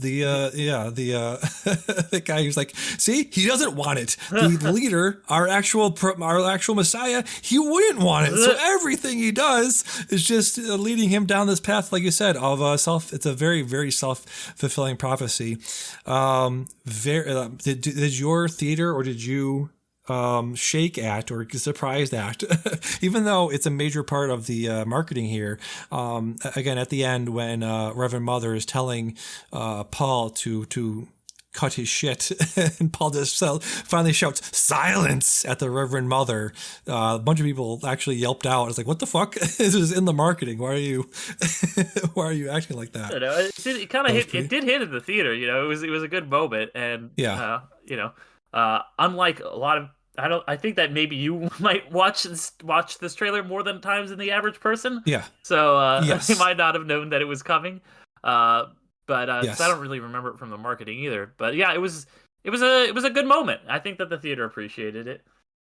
Yeah. How did you like? Speaking of performances, how did you like Mr. Austin Butler as Fayed Rotha? I thought he was very scary. Pretty good. Okay, was it me, or was he doing like a Stellan Skarsgård voice? Because I feel like he literally was. He said that. Yeah, he's done that. Okay. Yeah. Because I was like, there was moments when he would say something, and I thought it was Stellan Skarsgård talking. It would just cut to him, and I was like, "You're not." And then I would be like, "You're not fucking Sting. What are you doing?" He was very, very scary. Very one of the things I very much enjoy about modern cinema is the fight choreography. I think the fight at the end was one of the best, just hand to hand knife battles, hand-to-hand fighting there. Really, really great final fight. And I think it did a very good job, even though, I read the books again. Just saying, I read the books, guys. I read the books. And just in general, when you watch a movie about like this, set up like this, the hero, the good, quote unquote. Now, again, he's not a good guy. He's not a hero. But you know that he's going to win. I think they did a very good job of putting him in this predicament, but moments in the fight, moments where you thought, he's stabbed, he's wounded, he gets knocked down. Did a very good job of selling that. I didn't mark out, the phrase marking out when you watch like a wrestling match, professional wrestling match, just means you are very much invested into the fight. You're worried that the outcome that you think is going to happen won't happen. But I think, I'm curious if you agree with this. They did a pretty good job of, selling it. They did a very good job of selling the fact that Paul Atreides might not win that last fight. What do you think about that? Well, yeah, when he got fucking stabbed through the heart or whatever, I was like, oh, well, I was like, I know that there's a bunch of more Dune books, but I don't think he's in all of them. Maybe this is when he bites it, but I'm pretty sure he's in the next one, so probably not. Yeah, very, very good fight. What do you think of Florence Pugh in this? Even though she didn't have a very large part in this, but I did appreciate what she did. I thought it's very funny how she, from the first moment you see her, she's just like getting more and more shit on her head until the very end, when she's just like covered entirely in like a metal fixture there. I thought that was very funny. Yeah, I mean, I'm always a fan of Florence Pugh. I thought she was very good in this. Is just like, just kind of like stuck in these machinations and knows that she has to go along with them. Seemed like a kind of interesting, other side of the coin to Paul himself. Yeah, she is. She's important to the series going forward. Obviously, she's going to be married to the main character. Yeah, I thought they did that very well. Léa Seydoux is one of these actresses who's like, holy shit, Léa Seydoux. Then it's like she's in the movie for maybe 7 minutes, but still did a pretty cool job there. Let's see who else was cool in this. Javier Bardem. Any major like twists? I thought there's we're speaking about the ending a lot. I like to go back to the beginning, but since we're already at the end, the part about Paul and his mother having the lineage of the Harkonnens' blood in him. What did that remind you of? Any major other major sci-fi franchise? I've seen so many fucking things about. Did you know this? This is actually Star Wars. It's a desert planet, and then he was secretly the son of the bad guy. And it's just like, okay, I get it. George Lucas took a lot of influences from a lot of shit, and he didn't give credit. But take the influence, but you have to give credit too. Okay, what do you want to say? Like, it's not like an adaptation of Dune. It's just like, yeah, I get it. He was influenced by things. Which is interesting because this is like a deconstruction of the hero's journey, but like Lucas was so into the hero's journey and like the whole Campbellian thing, that I don't know. I think people are aware of how influential this has been in the sci-fi genre. But yeah, that reveal felt like I was like, okay, cool. Why does this matter? Okay. I was like, I feel like this is maybe gonna matter in the next one because it didn't really matter at all in this one. He's like, we'll be Harkonnens. I was like, all right. So does that mean you're just gonna be evil now for no reason? Like, because you know this? Yeah. And I guess because I didn't think it mattered at all in this movie. And I'm sure it matters later on, but it didn't matter at all to me in this one. Well, actually, it does matter, and here's why. Okay. The Bene Gesserit, like you said, have a breeding program. They had a genetic breeding program to make the ultimate weapon, the ultimate person, the what's he called? I should have this. I should have known this already. Mr. What's his name? The guy is Muad'Dib. Yes, the Muad'Dib, the Kwisatz Haderach, the Messiah to come, the guy that's going to lead everyone out of the desert. The Bene Gesserit were close to making the ultimate weapon. They were specifically one generation away, which might tip some people off. But so Lady Jessica was the Baron's daughter, so her offspring should have been a girl. That's the whole thing of why they're so pissed at Paul, because he's a man, and the entire Dune universe is a matriarchal society, obviously based on the Bene Gesserit, pulling so many strings, not just political strings, but religious strings, economic strings. So they were the reason they're so focused on the Atreides and so focused on Paul is because he's fucking up their entire scheme, their entire 80 generation scheme, and so him being part Harkonnen is impactful because he's broken this lineage. He's broken this genetic line that was supposed to continue to the Kwisatz Haderach, to the ultimate guy, the ultimate leader. So that's why that's important. Wait, okay, I already knew all that stuff, but what does any of that have to do with, because we already knew in the first one that he was supposed to be a girl and there was supposed to be a next generation, but what does that have to do with Harkonnen? I don't see how that changes anything.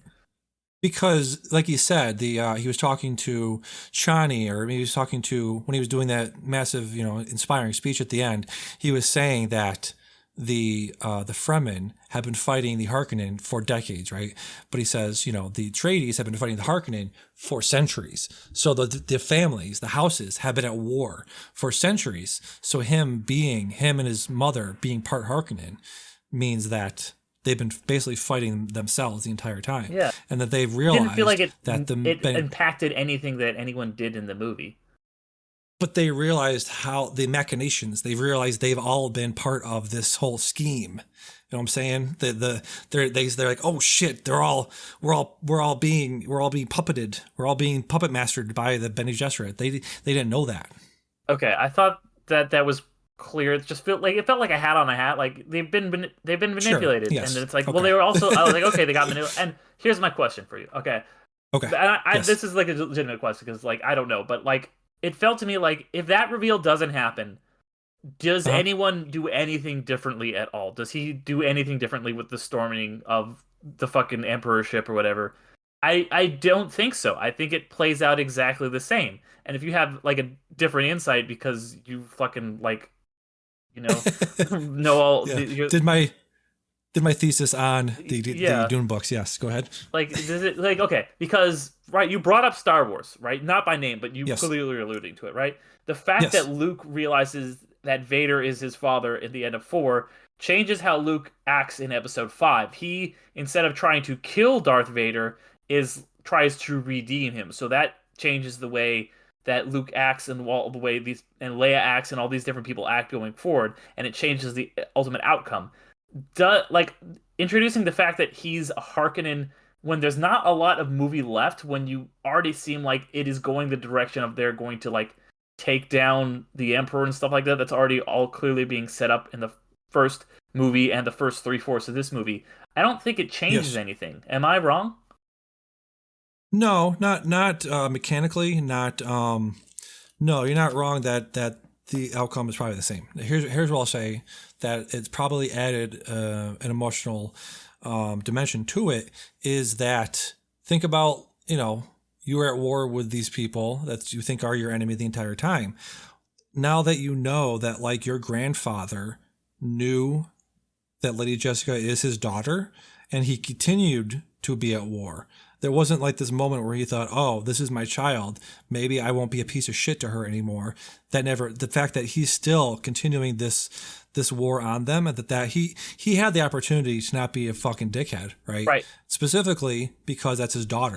So the fact that he still chose to have a daughter and still to continue his war, I think says to Paul, I was going to beat the shit out of this guy anyways, but now I'm going to fucking kill him. Because remember, he said right before he goes up to him, he's like, "Hello, grandfather," and that's stabs what I was him in gonna the say. neck. Does it Is that then? Yeah, exactly. Then if that is this big emotional thing, give me something of that, because it's he has the one line of we're Harkonnens, and then he has the thing where it's grandpa, and it's a fucking second long thing. Give me some more emotion. Sure. If this is this big emotional thing, fucking give me some of that emotion. Give me how Paul is feeling about this. Give me if he is gonna just stab him, it felt like he was going to stab him anyway, but now he just stabbed him and said grandpa. Yeah.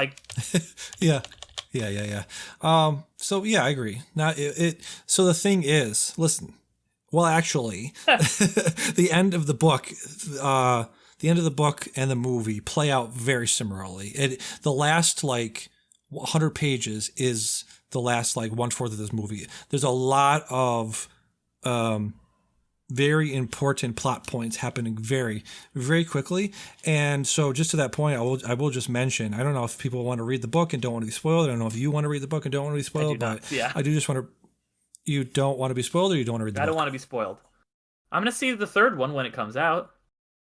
Yeah, but they've already passed the point. The thing that the things that already have happened. Yeah, go for it. They've passed that. Yeah. Past this stuff. So one thing that I think I'd be very interested to know from a non-book reader what you think of this, and if it would matter at all, or how you think about this change. Okay, so the part where Paul and Chani are having a relationship building and all this stuff, right?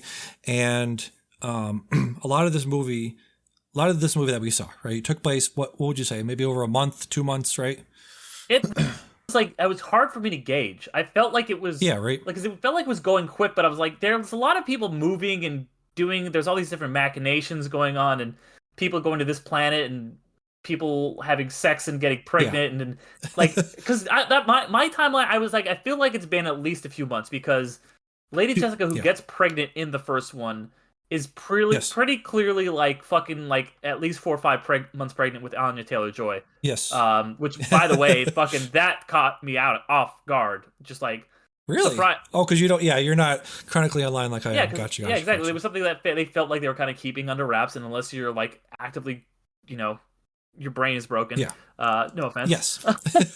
Then, none taken. Yeah. When she turned to the camera, I was like, what? But yeah, she's clear. I think she's clearly at least 5 months pregnant. So that's about the timeline that I took.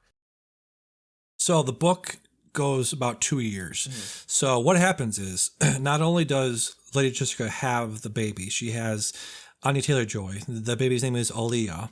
She has Aaliyah. The baby, angel. Because no, just Aaliyah, not Alita. Oh, okay. Because she drank from the water of life, and because she's been ingesting so much spice while she was pregnant, the baby, just like we see in the movie, is very smart, very cognizant, very conscious, incredibly smart kid, right? Comes out of the womb 2 years old, or whatever. She's like 2 years old. Can already talk, can already like lead a battalion.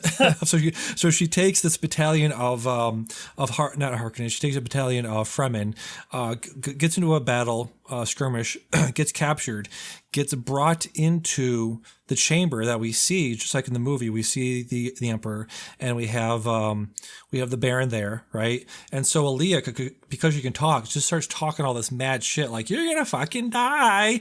And she has like she has the gam jabar, the pointy thing, the needle we see the Bene Gesserit have. Mm-hmm. She kills the Baron by like slicing his neck with it, which is fucking sick. Now here's the other major change that they didn't include in the movie, which they might include going forward, but I don't think they will, because for multiple reasons that I'll get into. So Chani and Paul have sex just like they did here, but because of the time jump, they have a kid. Huh? I said tight when you said they have sex. Tight. They have sex. Nice. They have a kid. The kid dies very quickly, along with the kid dies in the same like battle that Aaliyah got captured in. So I can understand Villeneuve not wanting to include that, because it's literally, when you read the book, it's literally they have the kid and Paul drinks from the water of life like he does in the movie, but he goes into a coma for like 3 weeks, and in that time they get ambushed by Harkonnen, and Leia is taken capture, and his son dies, and that happens off page, that happens off book. So I can understand why Villeneuve didn't want to include it, but I'd be curious for you if that changed, and also Paul saying to Chani, I'm going to marry Aurelian, would have made their relationship and their interpersonal relationship, the whole character arc, basically, right? How would that have changed it for you? Should they have gone along a similar line? Because right now what they have is her just like not wanting to be with him at all, and him being married to Aurelian. And I don't really see, I mean, obviously they can get back together, something could happen, but what they're going to have to do now, if they're going to have the kid, because So I wanted to go into this conversation and be like, oh, this crazy fucking Worm Man shit, bro. This fucking kid, Leto in second, shit pops off, fucking crazy. But there's still a lot more to come, and I don't want to ruin it for you. But there's going to be a Worm Man, and Paul's son is being included, like a fucking Worm Emperor Man or something. Like I just know the vague, broad strokes that are memes. So Paul and Chani, they're involved in that. And so going forward, that's going to be an issue of having to bring them back together. Like I said, in the book, they have this two-year relationship. They build this, very organic and very intense relationship over those 2 years. They didn't do that work in the movie, in addition to, Paul pushing her away. And I'm curious if there was some sort of middle ground you would have preferred than what they did in the movie. What they did in the movie was correct. I think that the emotion, and maybe it's going to change something where they're not going to have a worm kid, or he's going to have a fucking worm kid with fucking Florence Pugh or something like that. That's a fine change for me to make. I think that it makes sense to make that change where, because like I said, it works from a thematic standpoint of him not wanting to be equals with her anymore, and she's the one character that I think an audience really can relate to in this movie. She's the one character I actually rooted for and liked a lot, because even like Josh, I keep wanting to call him Josh Hartnett, Josh Brolin, was like, he was cool, but he was kind of like a shitheel who was like, you got to make this marriage or whatever. So I really like that she is there to represent that viewpoint and to represent the viewpoint of the people who are not going along with this brainwashing, or this long-standing prophecy plan or whatever. Because I think that she is a really a headstrong character who is like a badass and wants to be equal. And I think if she just goes along with this, then it's not going to be. It wouldn't make sense for her character as presented in the movie. And I think that, I was glad with that change. I think all the changes that made sense. The thing about like a baby leading battalions and stabbing him, like I get why they changed that in the movie. Like that's something that you could read in a book, but it'd be fucking ridiculous. Like, were they gonna fucking like Renesmee fucking from Twilight, like a Anya Taylor-Joy face onto an actual baby? Like what? No, that's. So I get, and I know that people fucking love to complain, like complain about fucking, well, they changed it, so now it sucks. I'm just like, dude, fucking some of my favorite adaptations, like as long as you get like the themes of the thing, like that's what really matters. Yeah, I agree. I think this is, I think going forward as a book reader, I have to be like, okay, this is the Dune movie. Is the Dune movie, and the Dune books are the Dune books. So it's not as drastic as I'm making it sound, but I think the character arcs and specifically the relationship arcs definitely diverged quite a bit from the end of the book. There. One more thing I want to mention, I think obviously got to give major props to cinematographer Greg Fraser. Really, you don't have this look without him. What did you think of cinematography? What did you think of the Shai Hulud? They finally rode the Shai Hulud. How'd you like that? No, it was pretty tight. Like this movie had some really great cinematography.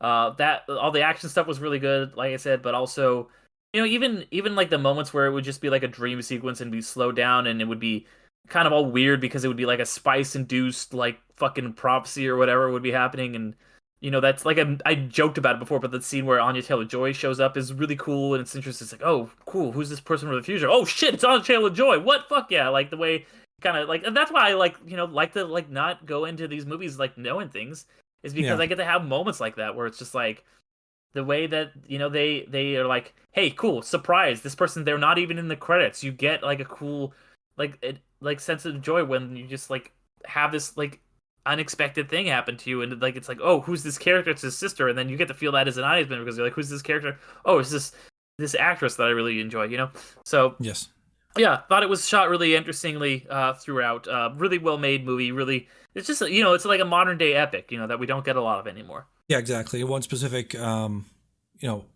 moment and set piece that I really want to highlight is the Harkonnen. When they go to the Harkonnen, the planet Getty Prime, which circles a dying black sun or something like that. That's why the whole. Okay, is that why everyone was in fucking monochrome or whatever? I was like, why is everyone in black and white on this planet? Like, I just thought it was like an aesthetic choice. No, that's interesting.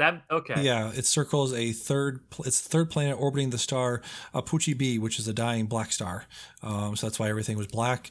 Yeah, very cool. I love the. Why are they all heads shaved? Is that in the book too? Does it explain that? That is one of the other major changes they made. Is like they're just basically normal looking dudes, but just very brutal. Because Sting's head wasn't shaved. No, it wasn't, and they were not shaved in the book. So that's a very odd change. I loved that whole. What do you call it? Gladiatorial fight they have there. I love the look of it. Definitely loved the those blotchy, oily fireworks that they had going off at the end there. That was fucking cool. Oh, that was cool. Yeah, that was very cool. Yep. So I think that's about it. I think we're about to wrap it up here. Anything else you want to mention that I haven't covered yet? You talked about a lot of the great performances in this. One of the ones I'm like watching this and I'm like, I'm such a big Walken fan, and like Walken's in this, but he's kind of just like a lot of the time he's just kind of this doddering old guy, and he doesn't have a lot to do. He's just kind of like, like he's just doing his thing or whatever.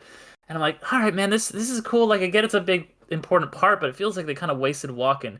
And then there's that like last scene where it's like, Paul, you just a little punk ass kid. Man, fuck with me, I'm the emperor. I'm gonna choose this guy. He's gonna knife fight you. I was like, fuck, man, this is why you get Walken. Yeah. Like, this is why you fucking get one of the greatest actors of all time. Like, I get it now. Like, a good, like, that moment, I was like, fuck yeah, man, fuck yeah.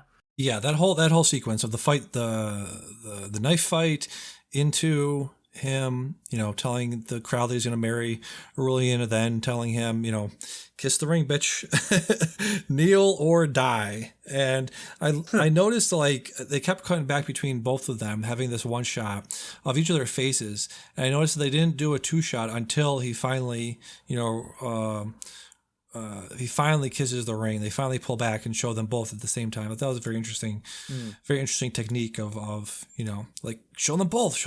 What's going on? Like, was one of them not there that day? What's happening here? But yeah, very that whole sequence at the end of them, storming the compound, because at that point, they've been built up. The Harkonnen and the Emperor have been built up as these untouchable figures, these great houses, and the emperor has his entire fleet is there, and it just seems like an overwhelming odds of like, you just don't touch these people. These people are royalty, and they've been around forever, and they control everything. I thought that was really interesting. It was a slight change from the book of Paul threatening to basically blow up all of the spice production on the planet. In the book, all he says is like, I'm gonna poison the sandworms. I'm gonna poison them all. I'm gonna put this shit into their water, and then they're all basically gonna die out. So it wasn't really just I'm gonna blow up everything. It was more just like more technical in the book. But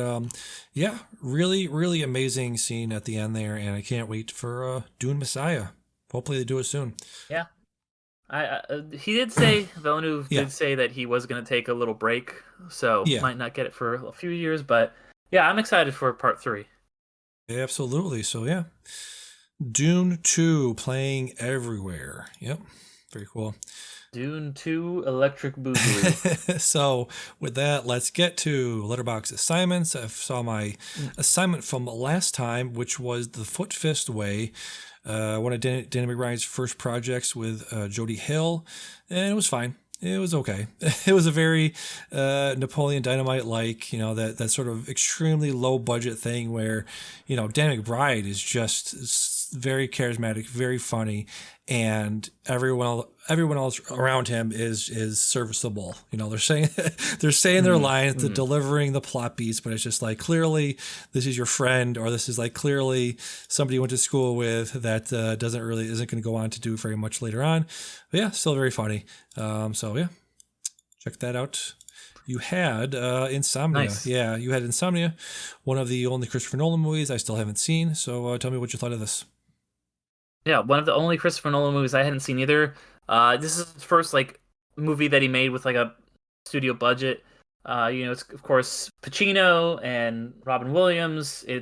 And then Hilary Swank, and it's pretty by the numbers. Like, I mean, not maybe by the numbers, but it's like Nolan's take on like a John Grisham by the numbers kind of, one of those very 90s feeling murder mysteries, but it's very Nolanified, and I don't really think it works. I didn't like this movie very much. It's the first movie I've actively kind of disliked. It's my least favorite flavor of Robin Williams, where he's just like, crazy murder, yeah, but I'm not. Whoop, whoop. And then it's also it's like peak Pacino just doing his Pacino thing, like, I think I'm going to this movie, and Nolan's probably like, why? And he's like, I think it's a good thing for my character. I was going to be chewing gum all the time. Oh. Like it's fucking kind of exhausting, this movie. Jesus. All right. What was I gonna say? Oh, it says the last film directed by Nolan to receive an R rating until Oppenheimer, which is interesting.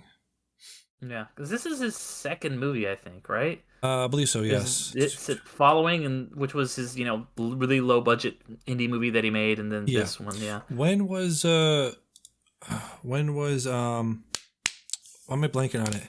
Memento. Was Memento before this? Because Memento. Yeah, 2000. That's a good question. Yeah, so this is his third movie. Okay, so yeah, this is a big step. Okay, yeah, okay. So I know, I guess Memento was it was an indie film, but it was still because it was one of those ones that premiered in advance, but it still had like Carrie Ann Moss and like Guy Pearce in it and Joe Pats, but. This was for me a big step back from lesser Nolan, as we say. Yeah, definitely lesser Nolan. Yeah. See, Memento had a budget of $5 to $9 million, made $40 million. Wow, major $46 million for Insomnia, made $113 million. So made his money back, but not not by much. Yeah, that was the period of Nolan when he was like a studio guy. When. Like, before he had his big success with The Dark Knight, when he was making movies in the double-digit millions instead of the triple digits. Like, he'd moved on from his single digits, but he hadn't quite hit his Dark Knight success yet, Yeah. All right, so I'm going to go to my Letterboxd watch list. I'm going to hit shuffle and see what I get. Get Fail Safe. Oh, boy. What is that? One of these random ones I put. Oh, because it's Sidney Lumet that they mentioned. Oh. I think Fantasy probably mentioned it as being part of like Oppenheimer homework. The synopsis is: because of a technical defect, an American bomber team mistakenly orders the destruction of Moscow. The President of the United States has but little time to prevent an atomic catastrophe from occurring. Interesting. Henry Fonda plays the president. Walter Matthau's in this. Fritz Weaving. Interesting. All right, I'm gonna check that out for next time. What year is this? Because you say Lumet, he was around from 1957 to 2007. So this could be any decade. When did this come out? 1964. Okay, so it's early Lumet. Okay, early Lumet. Yes. Yep. Go to your watch list. Let me know what you get, sir. All right. Oh, cool. I got Chungking Express. Oh, wow. Interesting. You haven't seen it? Yeah. Excited. I have not seen this one. I need to see more. I've been really getting interested in a lot of Korean film. Yeah. I like In the Mood for Love is one of my... It's a movie that I really, really enjoy, and I haven't really seen a lot of Wong Kar-wai's stuff, so interested to check this one out. Yeah, it's one of my favorites. Let me just see. Who's in that? Do you have it pulled up right there? I do. It's Takashiri Kanaroshi, Bridget Lin, and then Tony Leung. Yes. And Faye Wong. Oh, Faye Wong's in this, but yeah, okay. I won't say too much about it, but it has one of the best music drops in all of movies. So I'll just leave it with that. Yes. All right, excited for this one. Yes. All right, so with that, I'm going to go to do some plugging. Go to my Medium blog. Did my best of the year movies and books. If I do a long-ish review on Letterboxd, I'll also post it on my Medium blog just in case people don't follow me there. Letterboxd. I hit 300 followers. Nicely done. Thank you. Yeah, it was just, basically, I think I talked about this when I hit 200. I'm literally going through Letterboxd Discord, and they have a section there where you can post your profile, you can post lists, you can post reviews, and a fourth thing. Let me just look up real quick what it is. And a secret fourth thing. Where is it here? Oh, profiles, reviews, lists, and your diary feed. So I will go through there every once in a while, and I think it's gotten to the point where I've pretty much followed everyone that is active on the Discord. I think there's probably a lot of people active on here that I haven't followed, but it's sort of like that thing where you're like you've met everybody at the party. You know what I mean? I'm just going through and finding everyone else, clicking through their profile 2 or 3 times. But yeah, I just go through there. If I haven't followed them, I do follow them, and I put my profile in there. So it's a pretty good way. If you just want numbers, if you're just a numbers whore like I am, numbers go bigger. It's a good way to do that. So give me to 400 now. I'm 97 away from 400. Go to Film Essayist on YouTube. I did a thing that Derek recommended doing, which was to you could put your RSS feed for your podcast onto YouTube. I did that, and I got 50 followers so far already. So I got some comments on there, which is nice. Yep. So thank you for that.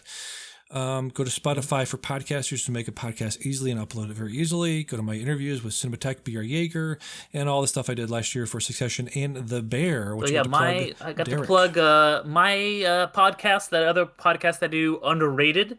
The Underrated Movie Podcast, where it comes out every other Monday. So on opposite Mondays of this one, I talk about a film that is, as you might guess, underrated, underappreciated, under the radar.